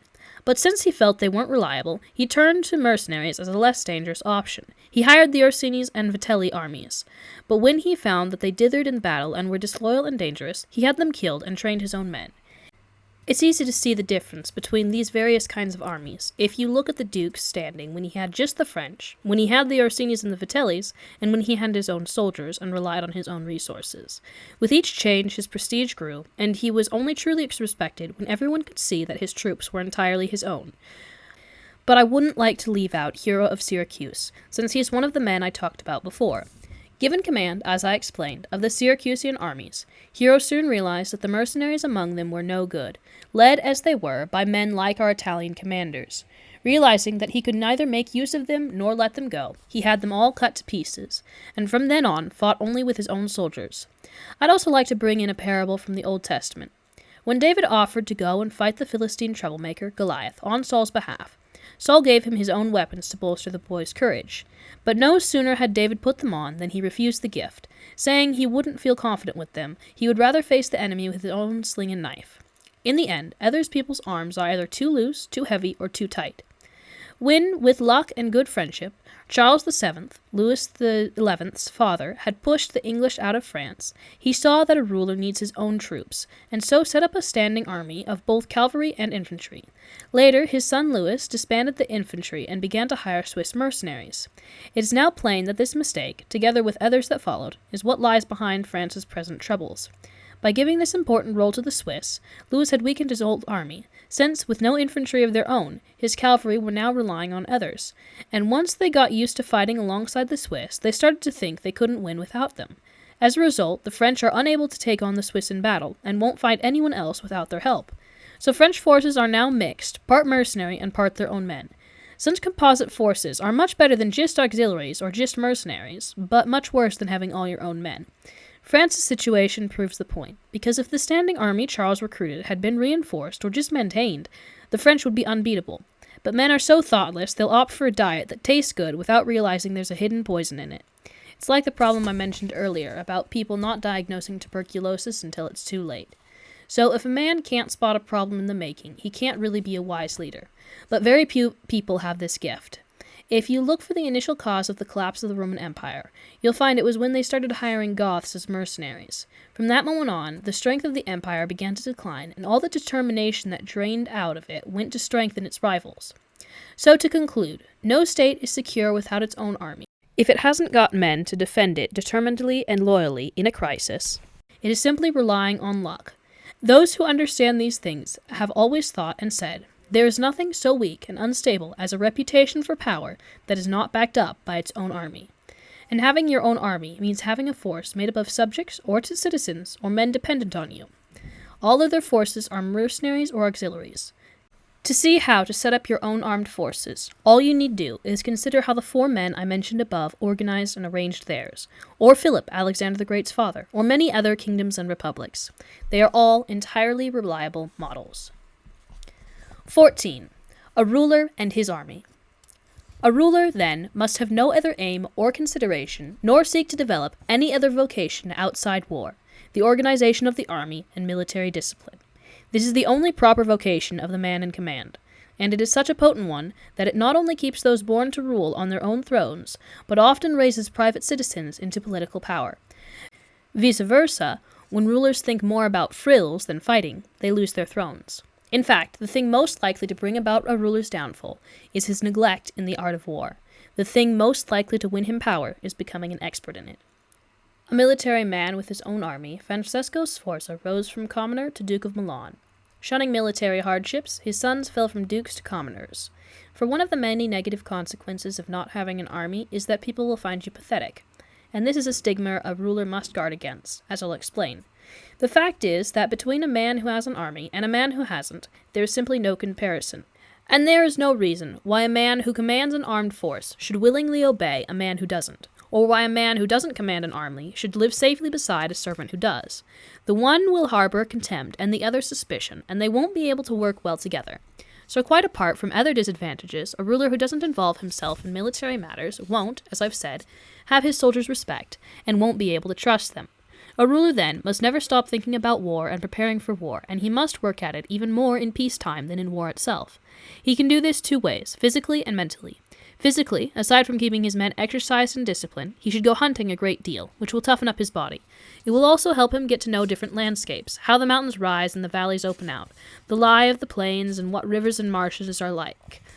These are things he should study really carefully, since this kind of knowledge is useful in two ways. First, he'll get to know his own country, and hence will have a better sense of how it can be defended. Second, familiarity with these places will make it easier for him to grasp the topography of places he'll need to understand but hasn't seen before. The hills, valleys, plains, rivers, and marshes of Tuscany, for example, have much in common with those of other areas, so that knowing the lie of the land in one region makes it easier to get to know it in another. The ruler who doesn't have this facility lacks the first thing a commander needs, because understanding the land helps you find the enemy, lead your army by the right route, choose a place to camp, plan out the battle, and lay siege to a town, all in the best way possible. One of the things historians admired about the Achaean leader Philopoemen was that even in peacetime he thought of nothing but military strategy, and when he was in the country with his friends he would often stop and ask them, "If the enemy were over there on that hill and we were down here with our army, who would be in a better position? How do we attack them without breaking ranks? If we decided to retreat, how would we do it? And if they retreated, how would we go after them?" And as he and his friends went along, he would list all the predicaments an army can find itself in. He listened to their ideas, expressed and explained his own, so much so that, thanks to this constant work of mental preparation, when he was back leading his armies, there was simply nothing that could happen that he didn't know how to deal with. Another thing a ruler must do to exercise his mind is read history, in particular accounts of great leaders and their achievements. He should look at their wartime strategies and study the reasons for their victories and defeats, so to avoid the failures and imitate the successes. Above all, he must do what some great men have done in the past. Take as a model a leader who has been much praised and admired, and keep his example and achievements in mind at all times. Alexander the Great, it seems, modeled himself on Achilles, Caesar on Alexander, and Scipio on Cyrus. Anyone who reads the Xenophon's Life of Cyrus will see how valuable his example was to Scipio, and how closely Scipio's decency, charm, humanity, and generosity conform to the description Xenophon gives of Cyrus. A sensible leader must follow this advice, and never relax in peacetime, but work hard to make the most of it, and turn it to his advantage in the tough times ahead. That way, when his luck does turn, he'll be ready. 15. What men, and particularly rulers, are praised and blamed for. It's time to look at how a ruler should behave with his subjects and his friends. Given that a great deal has already been written about this, I fear people may find my contribution presumptuous, especially since, here more than elsewhere, the code of conduct I'm offering will be rather controversial. But since my aim was to write something useful for anyone interested, I felt it would be appropriate to go to the real truth of the matter, not to repeat other people's fantasies. Many writers have dreamed up republics and kingdoms that bear no resemblance to experience and have never existed in reality. There is such a gap between how people actually live and how they ought to live, that anyone who declines to behave as people do, in order to behave as they should, is schooling himself for catastrophe and had better forget personal security. If you want to play the good man in a world where most people are not good, you'll end up badly. Hence, if a ruler wants to survive, he'll have to learn to stop being good, at least when the occasion demands. So leaving aside things people have dreamed up about rulers and concentrating instead on reality, let's say that when we talk about anyone, but especially rulers, who are more exposed to the public eye, what we point to are the qualities that prompt praise or blame. One man is thought generous and another miserly. One is seen as benevolent, another as grasping. One is cruel, the other kind. One treacherous, another loyal. One effeminate and fearful, another bold and brave.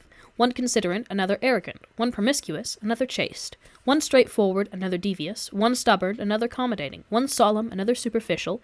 One religious, another unbelieving, and so on. And I'm sure we'd all agree that it would be an excellent thing if a ruler were to have all the good qualities mentioned above and none of the bad. But since it's in the nature of life that you can't have or practice all those qualities all of the time, a ruler must take care to avoid the disgrace that goes with the kind of failings that could lose him his position. As for failings that wouldn't lead to losing his power, he should avoid them if he can, but if he can't, he needn't worry too much. In the same way, he mustn't be concerned about the bad reputation that comes with those negative qualities that are almost essential if he is to hold on to power.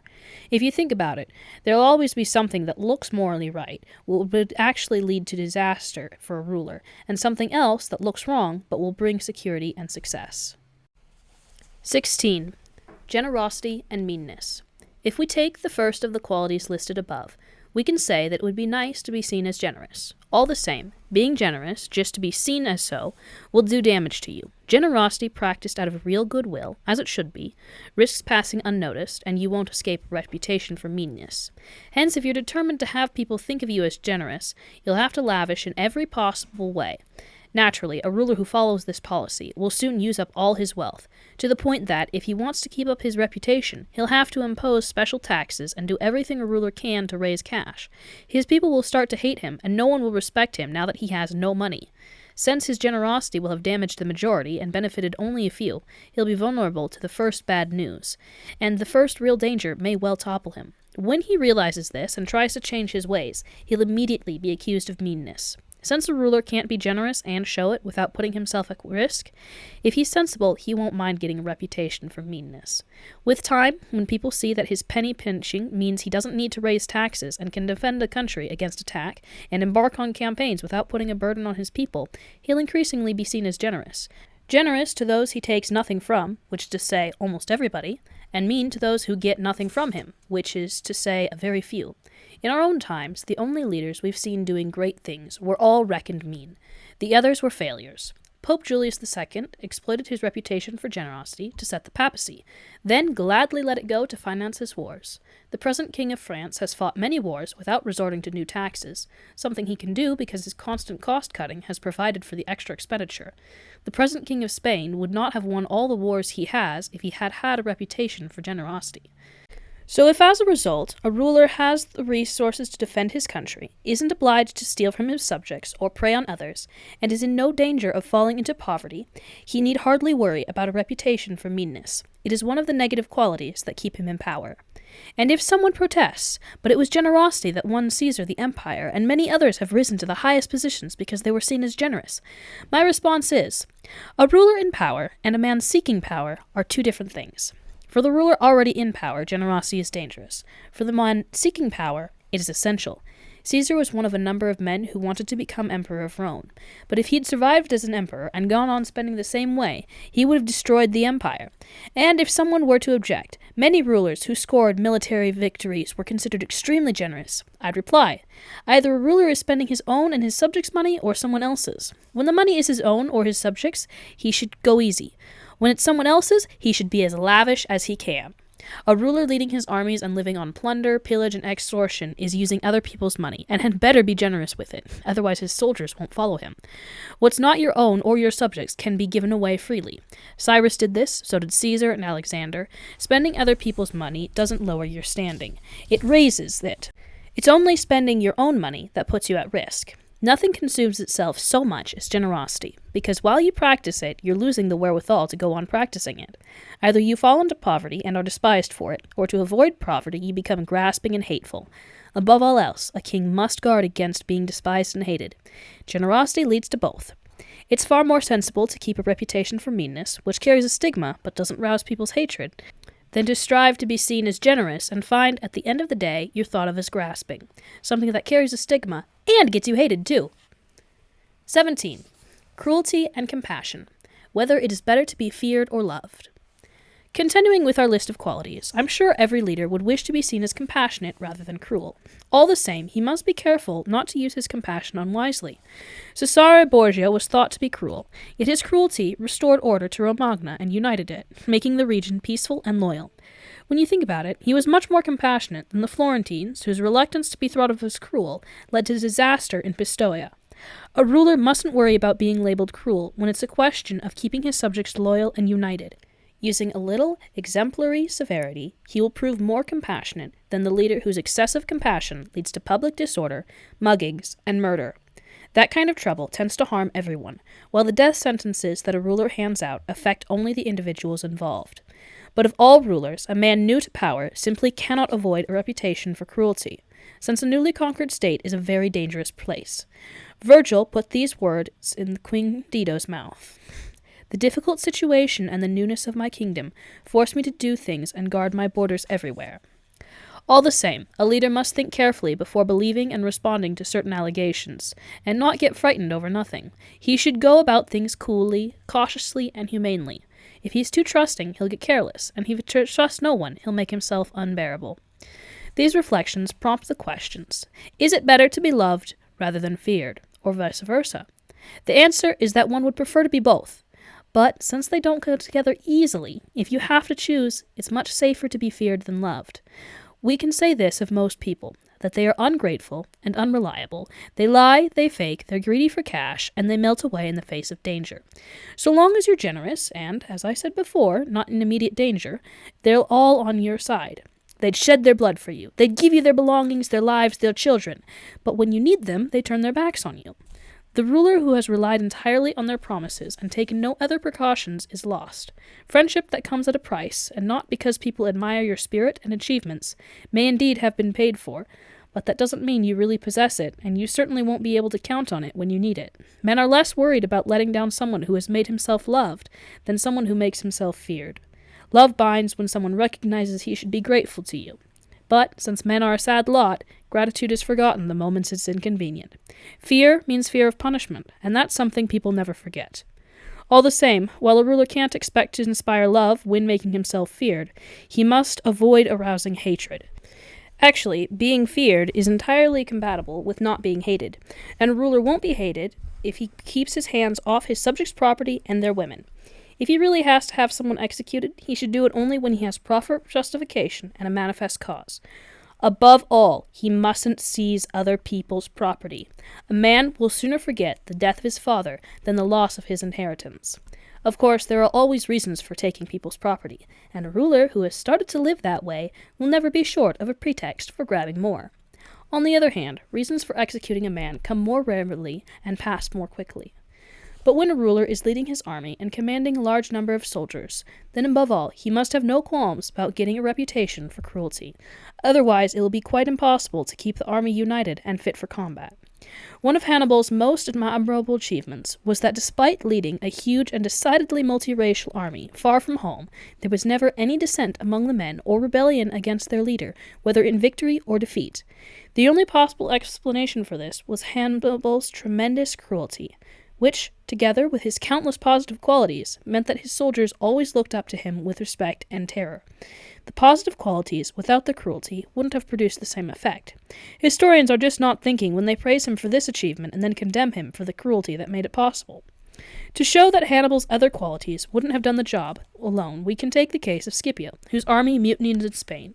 Scipio was an extremely rare commander, not only in his own times, but in the whole of recorded history. But he was too easygoing, and as a result gave his troops freedom that was hardly conducive to military discipline. Fabius Maximus condemned him for this in the Senate, claiming that he had corrupted the Roman army. When one of his officers sacked the town of Locri, Scipio again showed leniency. He didn't carry out reprisals on behalf of the townsfolk and failed to punish the officer's presumption, so much so that someone defending Scipio in the Senate remarked that he was one of those many men who don't make mistakes themselves, but find it hard to punish others who do. If Scipio had gone on leading his armies like this, with time, his temperament would have undermined his fame and diminished his glory. But since he took his orders from the Senate, not only was the failing covered up, but it actually enhanced his reputation. Going back then to the question of being feared or loved, my conclusion is that since people decide for themselves whether to love a ruler or not, well, it's the ruler who decides whether or not they're going to fear him. A sensible man will base his power on what he controls, not what the others have the freedom to choose. But he must take care, as I said, that the people don't come to hate him. 18. A ruler and his promises. Everyone will appreciate how admirable it is for a ruler to keep his word and be honest rather than deceitful. However, in our own times, we've had examples of leaders who've done great things without worrying too much about keeping their word. Outwitting opponents with their cunning, these men achieved more than leaders who behaved honestly. A reader should bear in mind that there are two ways of doing battle: using the law and using force. Typically, humans use laws and animals use force. But since playing by the law often proves inadequate, it makes sense to resort to force as well. Hence, a ruler must be able to exploit both the man and the beast in himself to get the full. In ancient times, writers used fables to teach their leaders this lesson. They tell how Achilles and many other leaders were sent to the centaur Chiron to be fed and brought up under his discipline. This story of having a teacher who was half man and half beast obviously meant that a ruler had to be able to draw on both natures. If he had only one, he wouldn't survive. Since a ruler has to be able to act the beast, he should take on the traits of the fox and the lion. The lion can't defend himself against snares, and the fox can't defend himself from wolves, so you have to play the fox to see the snares, and the lion to scare off the wolves. A ruler who just plays the lion, forgets the fox, doesn't know what he's doing. Hence, a sensible leader cannot and must not keep his word if, by doing so, he puts himself at risk, and if the reasons that make him give his word in the first place are no longer valid. If all men were good, this would be bad advice. But since they are a sad lot and won't be keeping their promises to you, you hardly need to keep yours to them.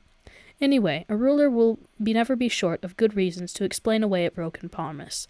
It would be easy to cite any number of examples from modern times to show you just how many peace treaties and other committees have been rendered null and void by rulers not keeping their word. Those best at playing the fox have done better than the others. But you don't have to know how to disguise your slyness, how to pretend one thing and cover up another. People are so gullible and so caught up with the immediate concerns that a con man will always find someone ready to be conned. There's one recent example that really should be mentioned. Pope Alexander VI never did anything but con people. That was all he ever thought about. And he always found people he could con. No one ever gave more convincing promises than Alexander, or swore greater oaths to back them up, and no one ever kept his promises less. Yet, his deception always worked, because he knew this side of human nature so well. So a leader doesn't have to possess all the virtuous qualities I've mentioned, but it is absolutely imperative that he seems to possess them. I'll go so far as to say this: if he had those qualities and observed them all the time, he'd be putting himself at risk. It's seeming to be virtuous that helps. As, for example, seeming to be compassionate, loyal, humane, honest, and religious. And you can even be those things, so long as you're always mentally prepared to change as soon as your interests are threatened. What you have to understand is that a ruler, especially a ruler new to power, can't always behave in the ways that would make people think a man good, because to stay in power, he is frequently obliged to act against loyalty, against charity, against humanity, and against religion. What matters is that he has the sort of character that he can change tack as luck and circumstances demand, and, as I've already said, stick to the good if he can, but know how to be bad when the occasion demands. So a ruler must be extremely careful not to say anything that doesn't appear to be inspired by the 5 virtues listed above. He must seem and sound wholly compassionate, wholly loyal, wholly humane, wholly honest, and wholly religious. There's nothing more important than appearing to be religious. In general, people judge more by appearances than first-hand experience, because everyone gets to see you, but hardly anyone deals with you directly. Everyone sees what you seem to be. Few have experience of who you really are, and those few won't have courage to stand up to the majority opinion underwritten by the authority of state. When they're weighing up what someone has achieved, and this particularly true with rulers who can't be held to account, people look at the end result. So if a leader does what it takes to win power and keeps it, his methods will always be reckoned honorable and widely praised. The crowd is won over by appearances and final results, and the world is all crowd. The dissenting few find no space so long as the majority have any grounds at all for their opinions. There's a certain king today, I'd better not call him by name, who never stops preaching peace and trust, and is actually a sworn enemy to both. And if he had ever practiced either, he would have lost his authority or his kingdom many times over. 19.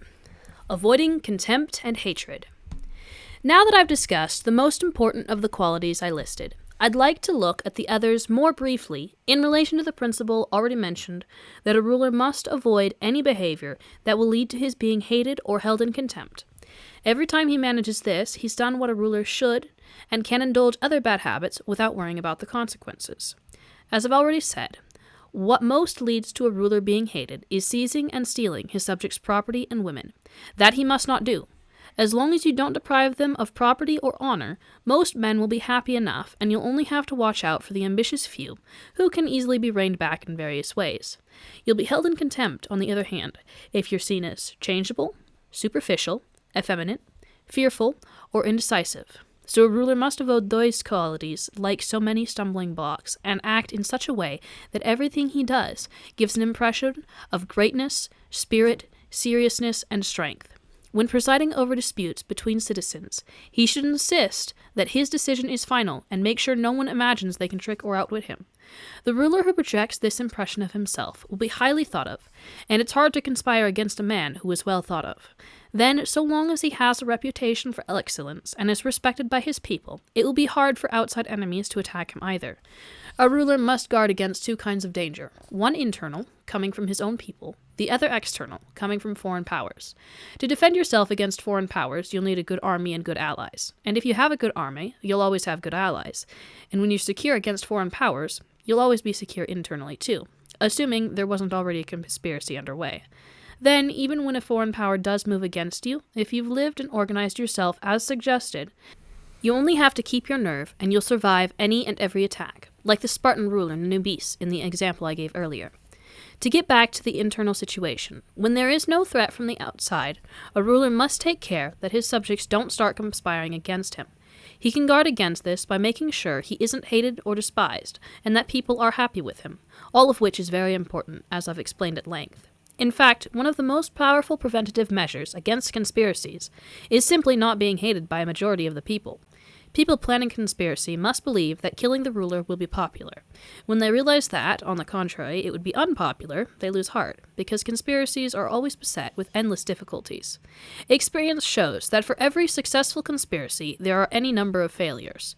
A conspirator can't act alone, and can look for accomplices only among people he believes are unhappy with the situation. But as soon as he reveals his intention to someone, he's giving that person the chance to improve their position. Since obviously, there are all kinds of advantages to be had from betraying a conspiracy. When you reckon that the benefits of betrayal are assured, while joining a conspiracy is a risky and extremely dangerous business, the man will have to be a rare friend indeed, or a very bitter enemy of the government, if he's going to keep faith.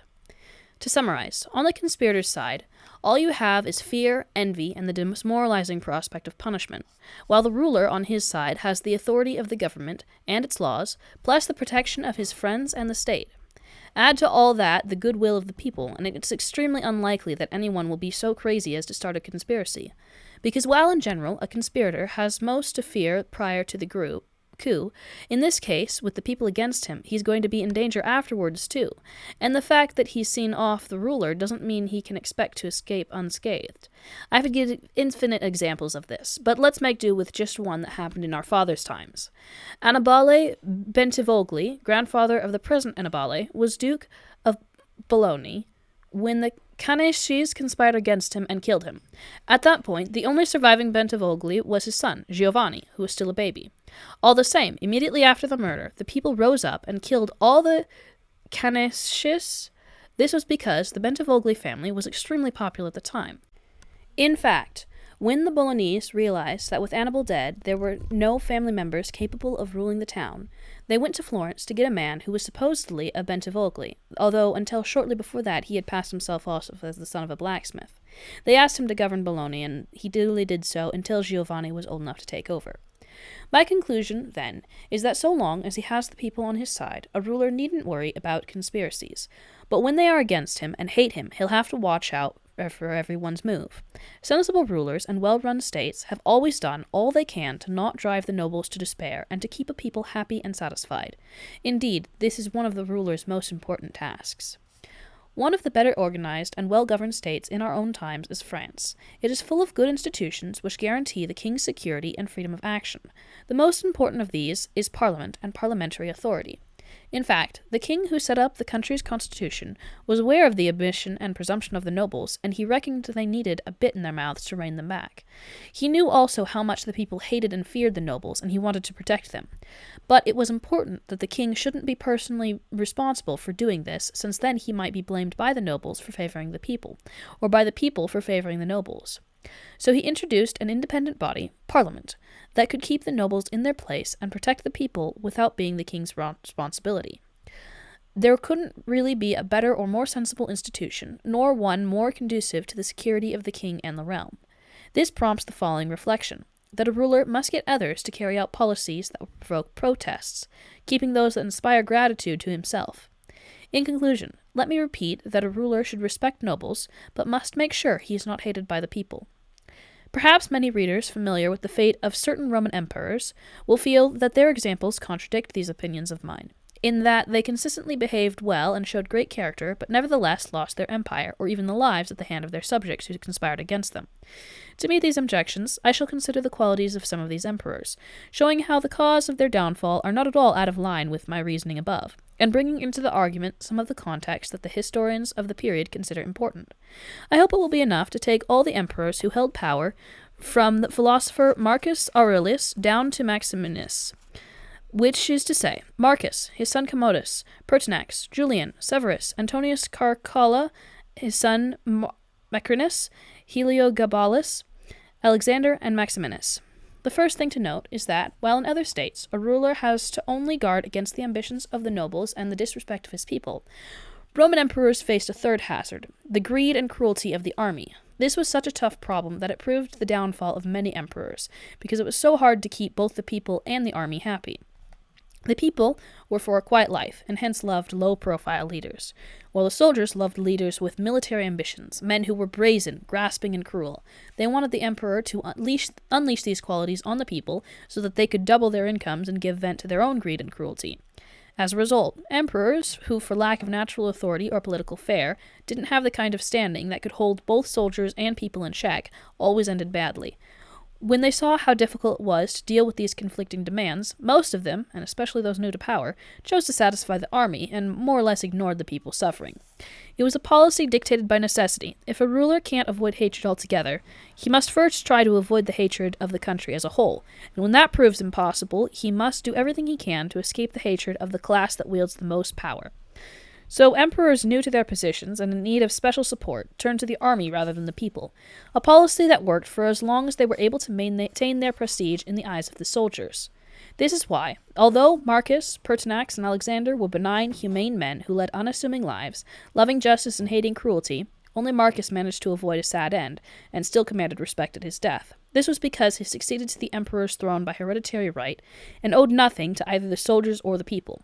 Possessing many good qualities that aroused general admiration, he kept both the people and the army in their place throughout his reign and was never hated or despised. But Pertinax was made emperor against the army's will. Under Commodus, the soldiers had got used to a degenerate lifestyle and wouldn't accept the standards of honesty Pertinax tried to impose on them. This aroused their hatred, and since Pertinax was also despised for being old, he was soon overthrown. In this regard, it's also worth noting that you can be hated just as much for the good you do as the bad, which is why, as I said before, a ruler who wants to stay in power is often forced not to be good. Because when a powerful group, whether they be the common people, the army, or the nobility, is corrupt, then if you reckon you need their support, you'll have to play to their mood and keep them happy. And at that point, any good you do will only put you at risk. But let's move on to Alexander. He was such a good man that among the many things he was praised for was the fact that for over 14 years in power, he never had anyone executed without a trial. All the same, people despised him. They thought him effeminate and said he let his mother run the show. As a result, the army conspired against him and killed him. Going to the opposite extreme and looking at the characters of Commodus, Severus, Antonius Caracalla, and Maximinus, we find they were extremely cruel and grasping. To keep the army happy, they committed every crime a leader can commit against his people, and all of them, with the exception of Severus, came to a sad end. Severus had such a strong character that, though he tyrannized the people to keep the army friendly, He was always able to govern with success. His qualities amazed and awed the people, impressed and pleased the army, so that both groups, in their different ways, admired him. Since for a man who took power rather than inheriting it, Severus achieved such a lot, I'd like to very briefly show how well he was able to play both the fox and the lion. Animals that I said a ruler must learn to imitate. Aware that the Emperor Julian was weak and indecisive, Severus persuaded the army he commanded in Slavonia to march on Rome and avenge Pertinax, who had been murdered by the Praetorian Guard. With this pretext, and betraying no sign of any ambition to become emperor, he led his army towards Rome, and was already in Italy before people realized he'd set out. When he arrived in Rome, the Senate, out of fear, elected him emperor and had Julian killed. Having got thus far, Severus faced two obstacles if he was to take complete control of the empire. One in Asia, where the commander of the Asian armies, Pessinus Niger, had declared himself emperor, and the other in the west, where Albinus also aspired to become emperor. Deciding it would be dangerous to show he was hostile to both opponents at once, Severus chose to attack Niger to trick Albinus. So he wrote to Albinus, in France, saying that now that the Senate had elected him emperor, he wanted to share the honor with him. He sent him the title of Caesar, and had the Senate vote to make him co-emperor. Albinus was taken in, but as soon as Severus had defeated and killed Niger and gotten control of the Eastern Empire, he went back to Rome and complained in the Senate that Albinus, far from being grateful for everything Severus had given him, had set a trap to kill him, and as a result, he, Severus, would have to go and punish his ingratitude. In fact, he went to France, stripped Albinus of his power, and had him killed. If we look carefully at what Severus did, we find he played both the ferocious lion and the cunning fox very well.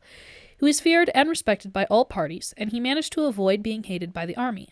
It's hardly surprising, then, that despite being new arrival, he was able to hold so much power. His enormous reputation always protected him from the hatred people might have otherwise felt as a result of his pillage and violence.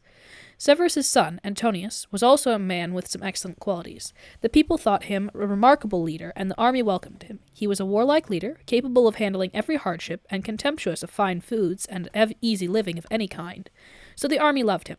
But his cruelty and ferocity were overwhelming and unspeakable, to the extent that, after endless individual murders, he wiped out so much of the population of Rome and all the people of Alexandria. At this point, everybody really hated him, and even those close to him began to get nervous, so that, in the end, he was killed by a centurion while among his soldiers. It's worth noting that assassinations like this, coming as they do when a determined man takes a considered decision, are bound to happen to rulers sometimes, if only because once a person no longer cares about dying, he's free to strike. That said, a ruler shouldn't be too concerned, because such murders are extremely rare. He must just take care not to do serious injustice to any of the men he has serving him, or keeps beside him to run the state. Antonius, in fact, had killed the centurion's brother in disgraceful circumstances, and was threatening the man himself every day, yet still kept him in his bodyguard. It was the kind of rash behavior that can, and in this case did, lead to disaster. But let's turn to Commodus, who could so easily have held on to the empire. Son of Marcus Aurelius, Commodus came to power by hereditary right. All he had to do was follow in his father's footsteps, and he would have been welcome to the army and people alike. But when the man was cruel, beastly slow, and to unleash his appetite and greed on the people, he set about currying favor with the soldiers and corrupting them. He had no self-respect either, and would often go down to the floor of the amphitheater to fight the gladiators. He did so many things that were sordid and unworthy of an empire that his soldiers found him contemptible, until, hated by the people and despised by the army, he eventually fell victim to a conspiracy. Which leaves Maximinus. He was a real warmonger. As I said earlier on, the armies had been frustrated with the effeminate Alexander, and when they got rid of him, they elected Maximinus in his place. But he didn't last long. Two things led to his being both hated and despised. First, his extremely lowly background. He had been a shepherd in Thrace. Everybody knew it and thought it scandalous. Second, on becoming emperor, he had put off going to Rome for the formal investiture, and got himself a reputation for extreme cruelty by ordering his prefects in Rome and all over the empire to carry out numerous atrocities.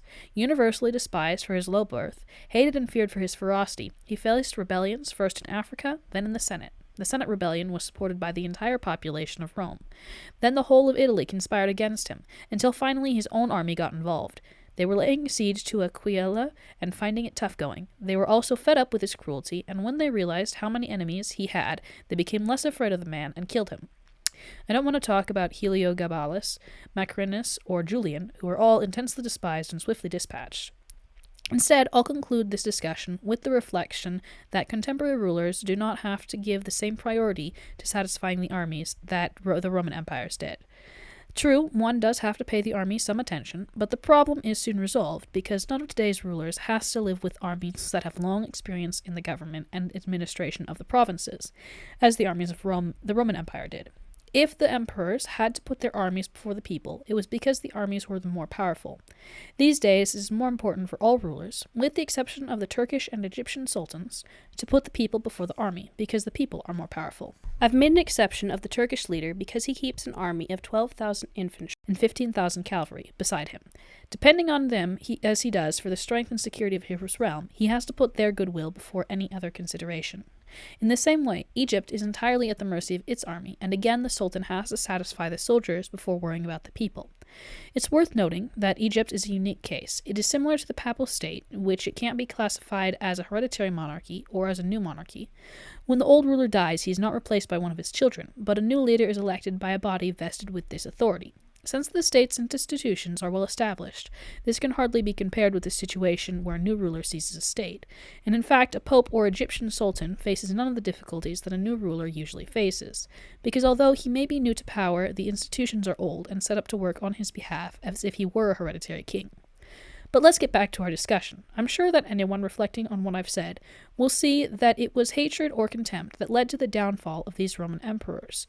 They will also understand how it was that, while some behaved one way and some another, there were nevertheless successes and failures in both groups. Since they had seized rather than inherited power, it was futile and dangerous for Pertinax and Alexander to try and imitate Marcus Aurelius, who had inherited his position. Similarly, since they didn't have the necessary qualities, it was a fatal mistake for Caracalla, Commodus, and Maximinus to imitate Severus.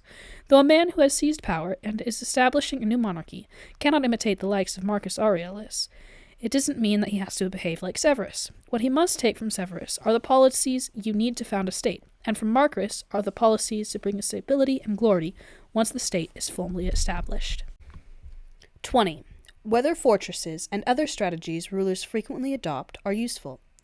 To hold power more securely, some rulers have disarmed their citizens. Some have kept subject towns divided in factions. Some have encouraged hostility towards themselves. Others have sought to win over those who were initially suspicious of their rise to power. Some have built fortresses, others have torn them down and destroyed them. And though one can't pass final judgment on these policies without detailed knowledge of the states where such decisions were taken, all the same, I shall try to discuss the matter in general terms as far as possible. No one new to power has ever disarmed his subjects. On the contrary, finding them disarmed, new rulers have always armed them. When you're the one giving people's arms, those arms become yours. Men who were potentially hostile become loyal, while those already loyal become your supporters rather than just your subjects. It's true you can't arm everyone, but in favoring some, you can feel safer about the others too. Seeing that they've been preferred, the men you've armed will be under an obligation to you. The others won't be resentful, understanding that the people facing danger for you and binding their lives to yours will inevitably deserve the greater rewards. But when you take the arms away from people, then you start to upset them. You show you don't trust them because you're frightened or cagey. Either way, they'll begin to hate you. Then, since you can hardly manage without an army, you'll have to turn to mercenary forces, which will have all the failings I discussed earlier. And even if your mercenaries are good, they'll never be good enough to defend you against powerful enemies and a hostile people. So, as I said, a new ruler in a newly constituted state has always armed his subjects. History offers endless examples.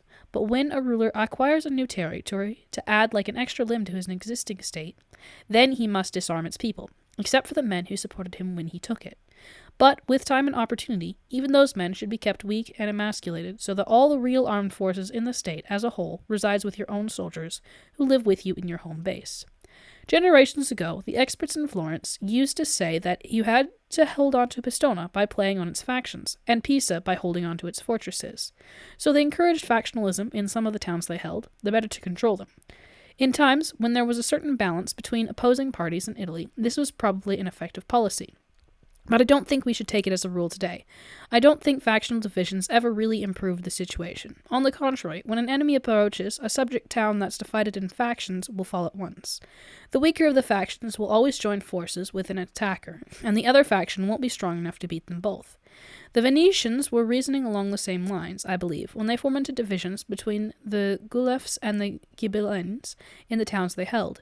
They didn't let the factions get as far as bloodshed, but encouraged divergences so that the people would be too busy with their own disputes to unite against Venice. It wasn't, as things turned out, a successful policy. After the Venetians' defeat at Vaila, one or the other of the factions immediately took courage and seized control of the various towns. This kind of policy actually indicates weakness on a ruler's part. In a healthy, confident state, such differences would never be allowed. They are only useful in peacetime when they make it easier to keep people under control. In times of war, everyone can see how flawed the policy is. There's no doubt that the rulers achieve greatness by overcoming the obstacles and enemies they find in their path. So when destiny wants to make a ruler great, particularly a new ruler who, unlike a hereditary king, really needs to build up his reputation, it sends him enemies and prompts them to attack him. That way, he has the chance to beat them and climb the ladder his enemies have put in front of them. Hence, many people reckon that when the opportunity presents itself, a smart ruler will shrewdly provoke hostility so that he can then increase his reputation by crushing it. Rulers, and especially those new to power, have found that the men they initially doubted proved more loyal and useful than those they trusted. Pandolfo Petrucci ran Siena more with the men he had doubted than the others, but it's hard to lay down firm rules here because things can vary from case to case. I'll just say this, that a ruler can very easily win over men who opposed him when he came to power, if they are not in a position to support themselves with their own resources. They'll be forced to behave more loyally than the others in that they know they have to work hard to offset the negative impression the ruler initially had of them. So a ruler can always get more out of such men than out of people who feel too safe in his service and don't really make an effort. Since the discussion demands it, I wouldn't like to leave out a reminder to any ruler who has taken a new state with inside help that he must think hard about why the local people who helped him did so. If they didn't act out of natural friendship for the new ruler, but only because the previous government wasn't giving them what they wanted, it will be extremely demanding and difficult to keep their support, because the new ruler won't be able to give them what they want either. Looking carefully at the reasons for this, and drawing on examples available from ancient and modern history, we find that it is much easier to win over those who are content with the previous government, and hence your enemies, than with the men who are not content and so made an alliance with you and helped you take the country. One way rulers have tried to secure their power is by building fortresses to curb and discourage potential aggressors, and to offer a safe refuge in case of sudden attack. I approve of this policy, if only because it has been used for centuries. All the same, there is the recent example of Niccolo Machiavelli, who demolished 2 fortresses in Città di Castello in order to hold the town. When Guidobaldo retook possession of his lands after Cesare Borgia's occupation, he razed every fortress in the state to the ground, convinced that he'd be less likely to lose it again without them. And when the Bentivoglio family returned to power in Bologna, they did the same thing. So whether fortresses are useful or not will depend on the circumstances. In one situation they'll be a help, and in another they'll be dangerous. We can sum up the reasons for this as follows. A ruler who is more afraid of his people than of foreign enemies must build fortresses, but the ruler who is more afraid of foreign enemies should do without them. The castle Francesco Sforza built in Milan has provoked, and will go on provoking, more rebellions against the Sforza family than any other cause of unrest in the whole state. Your best fortress is to not be hated by the people, because even if you do have fortresses, they won't save you if the people hate you. Once the people have decided to take up arms against you, they'll never be short of foreign support. In recent times, there are examples of fortresses having proved useful to any ruler at all, with the exception of the Countess Forli, Caterina Sforza, when her husband, Count Girolamo Briaro, was murdered. Taking refuge in the fortress, she was able to survive the rebels' assault, wait till help came from Milan, then take control again. Circumstances were such at the time that no foreign enemies were in a position to help the people. Later, however, her fortresses were not much use when the Cesare Borgia attacked the town, and the people, who were hostile to her, fought on his side. Both then and earlier, she would have been safer had she avoided making an enemy of the people, rather than counting on fortresses. All things considered, I give my approval to rulers who build fortresses and to those who don't, but I'll always criticize any ruler who imagines it doesn't matter whether the people hate him or not, and trusts in fortresses for his security. 21. What a ruler should do to win respect. Nothing wins a ruler respect like great military victories, and a display of remarkable personal qualities. One example in our own times is Ferdinand of Aragon, the present king of Spain. One might almost describe him as a ruler new to power, because from being a weak king he has become the most famous and honored of Christendom. And when you look at his achievements, you find they are all remarkable, and some of them extraordinary. At the beginning of his reign, he launched an invasion of Granada, a campaign that laid the foundation of his power. It was important that he did it at a moment of domestic quiet, when he didn't have to worry about possible interruptions. The war then kept the Castilian barons busy, so they didn't start plotting changes inside Spain. Meanwhile, and without their even noticing, Ferdinand's power and reputation were increasing at their expense. Supplying his armies with money from the church and the people, he was able to sustain a long war that allowed him to establish, then consolidate, military force that would do him proud in the future. After that was done, to ensure the church's support for even larger campaigns, he perpetrated an act of cruelty dressed up as piety, stripping the Marano of Jews of their wealth and expelling them from his kingdom, a move that could hardly have been more distressing or striking. Once again, under the cover of religion, he attacked Africa, and then moved to Italy and finally attacked France. So he was always planning and doing great things, keeping his people in a state of suspense and admiration, concentrated as they were on the outcome of his various campaigns. Since each of these came as a consequence of the one before, he never gave the more powerful men in the country any slack time between wars when they could plot against him.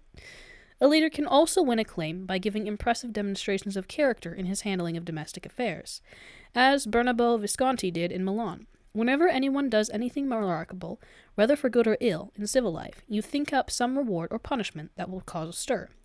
But above all, a ruler must make sure that everything he does gives people the impression that he is a great man of remarkable abilities. A ruler will also be respected when he is a genuine friend and a genuine enemy. That is, when he declares himself unambiguously for one side and against the other. This policy will always bring better results than neutrality. For example, if you have two powerful neighbors who go to war, you may or may not have reason to fear the winner afterwards. Either way, it will always be better to take sides and fight hard. If you do have to cause to fear but stay neutral, you'll still be gobbled up by the winner to the amusement and satisfaction of the loser. You'll have no excuses, no defense, and nowhere to hide. Because a winner doesn't want half-hearted friends who don't help him in a crisis, and the loser will have nothing to do with you since you didn't choose to fight alongside him and share his fate. When Antiochus was sent to Greece by the Aetolians to push back the Romans, he sent ambassadors to the Achaeans, who were allied with the Romans, asking them to remain neutral, while for their part, the Romans encouraged them to join the war on their side. The Achaean council debated the matter, and after Antiochus's ambassador had spoken, asking them to remain neutral, the Roman ambassador replied, "With what regard to this invitation to remain neutral, nothing could be more damaging to your interest. You'll get no thanks, no consideration, and will be taken as a reward by whoever wins. The contender who is not your ally will always try to get you to stay neutral, and your ally will always try to get you to fight. Indecisive rulers who want to avoid immediate danger usually decide to stay neutral, and usually things end badly for them. But if you declare yourself courageously for one side or the other, and your ally wins, he'll be indebted to you, and there will be a bond of friendship between you, so that even if he is more powerful now and has you at his mercy, he's not going to be so shameless as to take advantage of the circumstances and become an example of ingratitude. Victories are never so decisive that the winner can override every principle, justice in particular. But if your ally loses, you're still his friend, and he'll offer you what help he can. You'll become companions in misfortune, and your luck could always turn. In the event that the two neighbors going to war are not so powerful that you need fear the winner, it is even more sensible to take sides and get involved. You'll be destroying one with the help of another, who, if he had any sense, would be protecting the loser. And when your ally wins, which with your help is inevitable, he'll be at your mercy. Here it is worth noting that a ruler must never ally himself with someone more powerful in order to attack his enemies, unless, as I've said above, it is absolutely necessary. Because when you win, you'll be at your ally's mercy, and whenever possible, rulers must avoid placing themselves in another's power. The Venetians allied themselves with France to attack the Duke of Milan. It was an alliance they could have avoided, and it led to disaster. But when such an alliance can't be avoided, as it was the case with Florence when the Pope and Spain took their armies to attack Lombardy, then a ruler must take sides for the reasons set out above. In general, a ruler must never imagine that any decision he takes is safe. On the contrary, he could reckon that any decision is potentially dangerous. It is in the nature of things that every time you try to avoid one danger, you run into another. Good sense consists of being able to assess the dangers and choose the lesser of various evils. A ruler must also show that he admires achievement in others, giving work to men of ability and rewarding people who excel in this or that craft. What's more, he should reassure his subjects that they can go calmly about their business as merchants or farmers or whatever other trade they practice, without worrying that if they increase their wealth, they'll be in danger of having it taken away from them, or that if they start a business, they'll be punitively taxed. On the contrary, a ruler should offer incentives to people who want to do this kind of thing, and to whoever plans to bring prosperity to his city or state. Then, at the right times of the year, he should entertain people with shows and festivals. And since every city is divided into guilds and districts, he should respect these groups and go about their meetings from time to time, showing what a humane and generous person he is, though without ever forgetting the authority of his position, something he must always keep to the fore. 22. A ruler's ministers. A ruler's choice of ministers is an important matter. The quality of the ministers will reflect his good sense, or lack of it, and give people their first impression of the way a ruler's mind is working. If his ministers are capable and loyal, people will always recognize a ruler astute, because he was able to recognize their ability and command their loyalty. When they are not, people will always have a reason to criticize, because the first mistake the ruler made was in his choice of ministers. Everyone who knew Antonio da Fenafro, Pandolfo Petrucci's minister in Siena, thought Pandolfo extremely smart for having chosen him.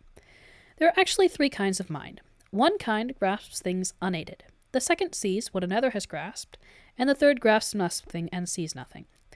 The first kind is extremely valuable, the second valuable, the third useless. So although Pandolfo didn't have the first kind of mind, he certainly had the second. If someone is sharp enough to recognize what is right and wrong in what another man says and does, then even if he doesn't have the creativity to make policy himself, he can still see which of his minister's policies are positive and negative, encourage the good ones, and correct the bad. The minister, meanwhile, will realize that he can't fool the ruler, and so will have to behave. There's one infallible way of checking a minister's credentials. When you see the man thinking more for himself than for you, when his policies are all designed to enhance his own interests, then he'll never make a good minister, and you'll never be able to trust him. A minister running a state must never think of himself, only of the ruler, and should concentrate exclusively on the ruler's business. To make sure he does so, the ruler, for his part, must take an interest in the minister, grant him wealth and respect, oblige him, and share honors and appointments with him. That way, the minister will see that he can't survive without the ruler. He'll have so many honors he won't want for any more, so much wealth he won't look for more, and so many appointments that he'll guard against any change in the status quo. When rulers and their ministers arrange their relationships this way, they can trust each other. When they don't, one or the other is bound to come to a bad end. 23. Avoiding flatterers.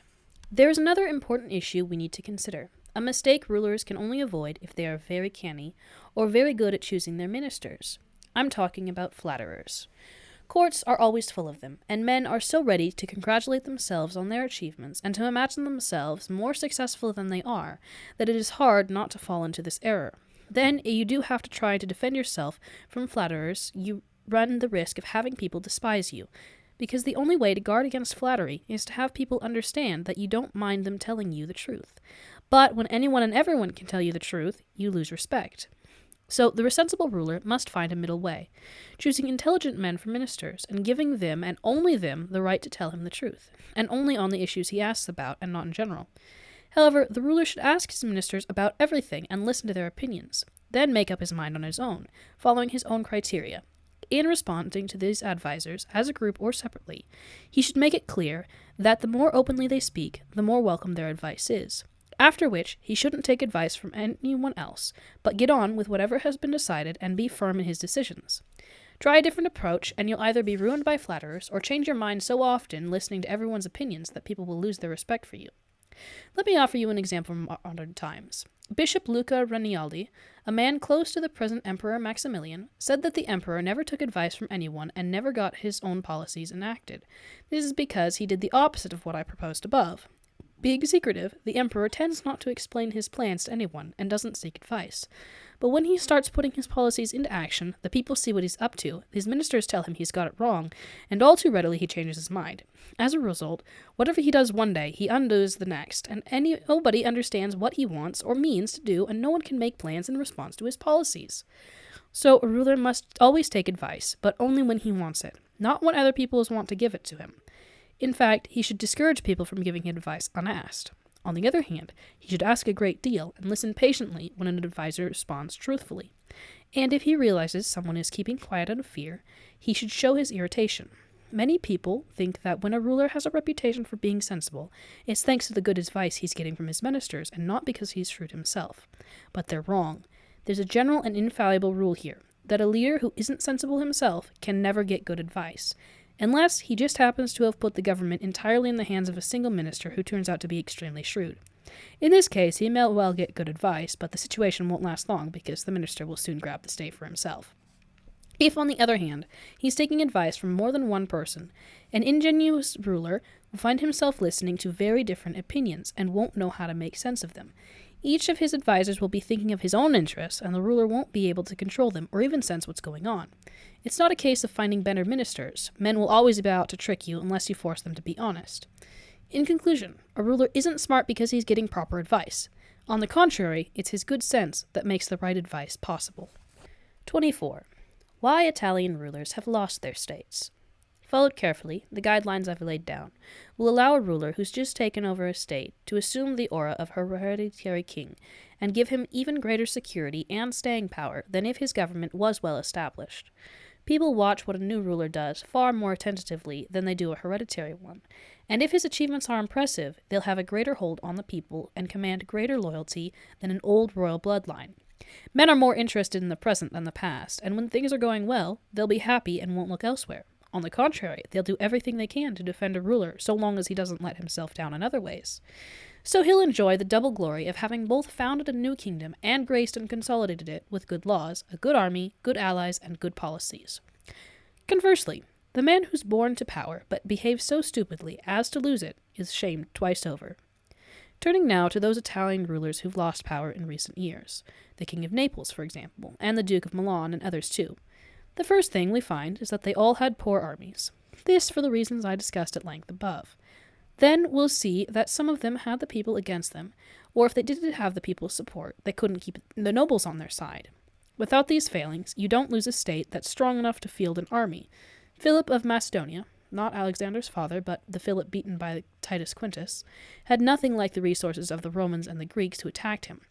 All the same, being a military man and a leader who knew how to please the people and keep the nobles on the side, he held out for many years, and though in the end he did lose control of a few towns, at least he hung on to his kingdom.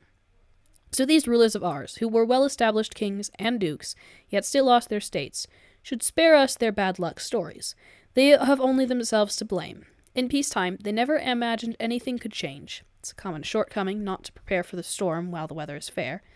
And when trouble struck, their first thought was to run for it rather than defend themselves. They hoped the people would be incensed by the barbarity of the invaders and call them back. This isn't a bad policy when you have no alternative, but to trust in that reaction when you could have taken other precautions is a serious failing. A ruler should never be resigned to falling from power because he's counting on finding someone to prop him up again afterwards. Maybe people won't oblige, and even if they do, you won't be safe, because your strategy was spineless and involved relying on others. The only good, sure, lasting forms of defense are those based on yourself and your own strength. 25. The role of luck in human affairs and how to defend against it. I realize that many people have believed and still do believe that the world is run by God and by fortune, and that however shrewd man may be, they can't do anything about it, and have no way of protecting themselves. As a result, they may decide that it's hardly worth making an effort and just leave events to chance. This attitude is more prevalent these days as a result of the huge changes we've witnessed and are still witnessing every day, things that no one could have predicted. Sometimes, thinking it over, I have leaned a bit that way myself. All the same, and so as not to give up on our free will, I reckon it may be true that luck decides half of what we do, but leaves the other half more or less to us. It's like one of those raging rivers that sometimes rise and flood the plain, tearing down trees and buildings, dragging soil from one place and dumping it down in another. Everybody runs for safety, no one can resist the rush, there's no way you can stop it. Still, the fact that a river is like this doesn't prevent us from preparing for trouble when levels are low, building banks and dikes so that when the water rises the next time, it can be contained in a single channel, and the rush of the river in flood is not so uncontrolled and destructive. Fortune's the same. It shows its power where no one has taken steps to contain it, flooding into places where it finds neither banks nor dikes that can hold it back. And if you look at Italy, which has been both the scene of revolutionary changes and the agent that sets them in motion, you'll see it's a land that has neither banks nor dikes to protect it. Had the country been properly protected, like Germany, Spain, and France, either the flood wouldn't have had such drastic effects, or it wouldn't have happened at all. I think that is all that need be said in general terms about how to deal with the problem of luck. Going into detail, though, we've all seen how a ruler may be doing well one day and then lose power the next without any apparent change in his character or qualities. I believe this is mostly due to the attitude I mentioned above. That is, the ruler trusts entirely to luck and collapses when it changes. I'm also convinced that the successful ruler is the one who adapts to changing times, while the leader who fails to does so because his approach is out of step with circumstances. All men want glory and wealth, but they set out to achieve those goals in different ways. Some are cautious, others impulsive, some use violence, others finesse, some are patient, others quite the opposite. And all these different approaches can be successful.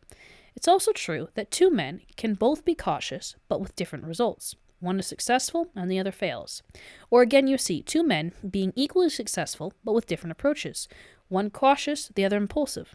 This depends entirely on whether their approach suits the circumstances, in which turn is why, as I said, two men with different approaches may both succeed, while of two with the same approach, one may succeed and the other not.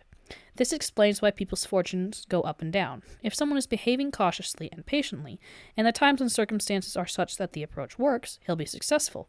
But if times and circumstances change, everything goes wrong for him, because he hasn't changed his approach to match. You won't find anyone shrewd enough to adapt his character like this, in part because you can't alter your natural bias, and in part because, if a person has always been successful with a particular approach, he won't be so easily persuaded to drop it. So when the time comes for the cautious man to act impulsively, he can't, and he comes unstuck. If he did change personality in line with times and circumstances, his luck would hold steady. Pope Julius II always acted impulsively, and lived in the times and circumstances so well suited to this approach that things always went well for him. Think of his first achievement, taking Bologna while Giovanni Bentivoglio was still alive. The Venetians were against the idea, the King of Spain likewise, and Julius was still negotiating the matter with the French. All the same, and with his usual ferocity and impetuousness, the Pope set out and led the expedition himself. This put the Venetians and the Spanish in a quandary, and they were unable to react. The Venetians out of fear, and the Spanish because they hoped to recover the whole of the kingdom of Naples. Meanwhile, the King of France was brought on board. He needed Rome as an ally to check the Venetians, and decided that once Julius had made his move, he couldn't deny him armed support without too obviously slighting him. With this impulsive decision, then, Julius achieved more than any other pope with all the good sense in the world would have ever achieved. Had he waited to have everything arranged and negotiated before leaving Rome, as any other pope would have done, the plan would have never worked. The King of France would have come up with endless excuses, and the Venetians and Spanish with endless warnings. I don't want to go into Julius's other campaigns, which were all of a kind and all successful. His early death spared him the experience of failure, because if times had changed and circumstances demanded caution, he would have been finished. The man would have never changed his ways because they were natural to him. To conclude, then, fortune varies, but men go on regardless. When their approach suits the times, they're successful, and when it doesn't, they're not. My opinion on the matter is this. It is better to be impulsive than cautious. Fortune is female, and if you want to stay on top of her, you have to slap and thrust. You'll see, she's more likely to yield that way than to men who go about her coldly. And being a woman, she likes her men young, because they are not so cagey. They're wilder and more daring when they master her. 26. An appeal to conquer Italy and free it from foreign occupation. Going back over everything I've said, I've been asking myself whether the time is right, in Italy now, for a new ruler. Whether is the sort of material available here that would give a shrewd man with the right qualities a chance to impose some form of winning honor for himself and doing good to the people as a whole. And my impression is that a lot of things are running the way of a new man. So many, in fact, that I don't know what time was ever more right than the present. If, as I said earlier, Moses could only emerge after the people of Israel had been enslaved in Egypt, Cyrus show his great spirit after the Persians were crushed by the Medes, Theseus prove his excellence after the Athenians were defeated and dispersed, so today, for us to witness the qualities of a great Italian, the country had to be reduced to its present state. More slave than the Jews, more crushed than the Persians, more divided than the Athenians, leaderless, lawless, beaten, plundered, broken, and overrun, ruined in every way.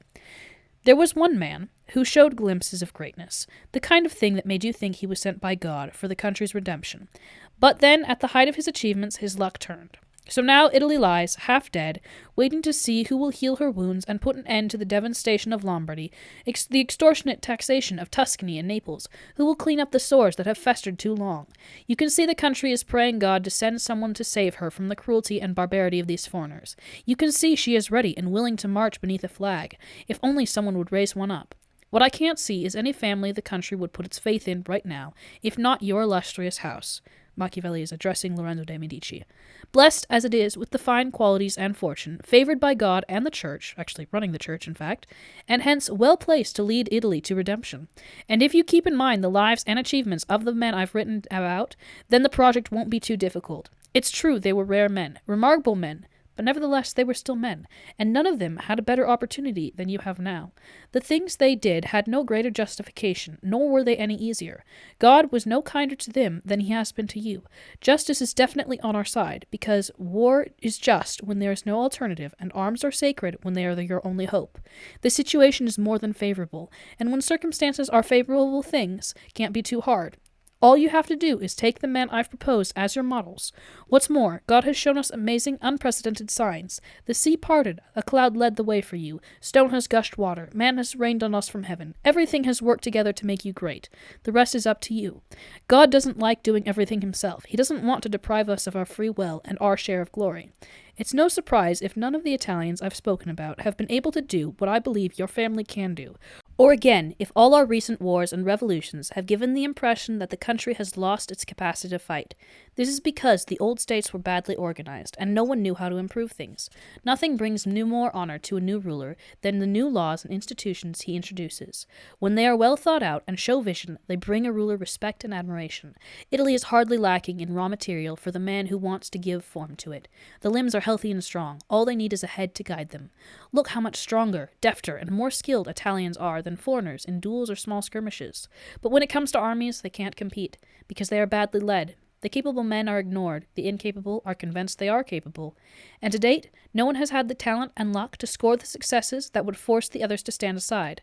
That's why, in all these wars over the past 20 years, whenever an army has been entirely made up of Italians, it has always failed miserably, as witness the first Battle of Taro, then those of Alessandria, Capua, Genova, Vaila, Bologna, and Mestre. So, if your illustrious family should choose to follow in the steps of those excellent men who came to the rescue of their people, the first thing that needs to be done, the real foundation of any such achievement, is to establish an army of your own citizens. You can't have more loyal, determined, and better soldiers than your own, and if each man taken singly is good, when they're all together and find themselves led, fed, and respected by their own ruler, they'll be even better. Founding an army like this is absolutely essential if we are to use Italian metal to defend ourselves against foreign enemies. It's true that the Swiss and Spanish infantries are thought to be formidable, but both have weak points that would allow a third force to not only face them, but to feel confident in beating them. The Spanish can't stand up to cavalry, and the Swiss are in trouble when they run into infantry as determined as themselves. That's why, as we've seen and will see again, the Spanish can't turn back a French cavalry attack, and the Swiss collapse in front of a Spanish-style infantry. And though we haven't had complete proof of this Swiss vulnerability, we got a glimpse of it at the Battle of Ravenna when the Spanish infantry took on the Germans, who used the same tactics as the Swiss. Relying on their agility and their small round shields, the Spanish got under the German pikes, where, safe themselves, they could strike at will. At this point the Germans were helpless, and if the cavalry hadn't turned up to push the Spanish back, they'd have all been killed. Knowing the weak points of these two armies, then, it's quite possible to train a new army that could hold back a cavalry attack, and wouldn't be unsettled by infantry combat. It's a question of what weapons you have and what new tactics you can invent. These are the kinds of developments that enhance a new ruler's reputation and bring him prestige. It would be a big mistake then, after all this time, to pass up the chance of rescuing Italy. Words can't express the loving welcome such a savior would get in all the towns that have suffered from this torrent of foreign invaders. The thirst for revenge, the unswerving trust, the devotion, the tears. What doors would be closed to such a man? Who would refuse to obey him? What envy could stand in his way? What Italian would not bow his knee? Everybody loathes this barbarous occupation. So may your noble house undertake this duty with the spirit and hope that inspire just causes, so that our country may be glorified under your banner, and under your protection Petrarch's words be fulfilled. Virtue against fury shall take up arms, and the fight be short, for ancient valor is not dead in Italian hearts. So, you somehow made it through to the end. I assume you must have been working on something. If not, why don't you comment so I can congratulate you properly for your incredible Constitution saves. One of us must have done something right, assuming you haven't actually died or gone comatose behind the screen. Actually, can you give me a thumbs up if you're still breathing?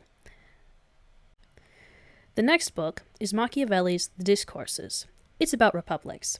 It is much more thorough, and it wasn't written for a Medici. When I do that one, I promise the quality will be much better.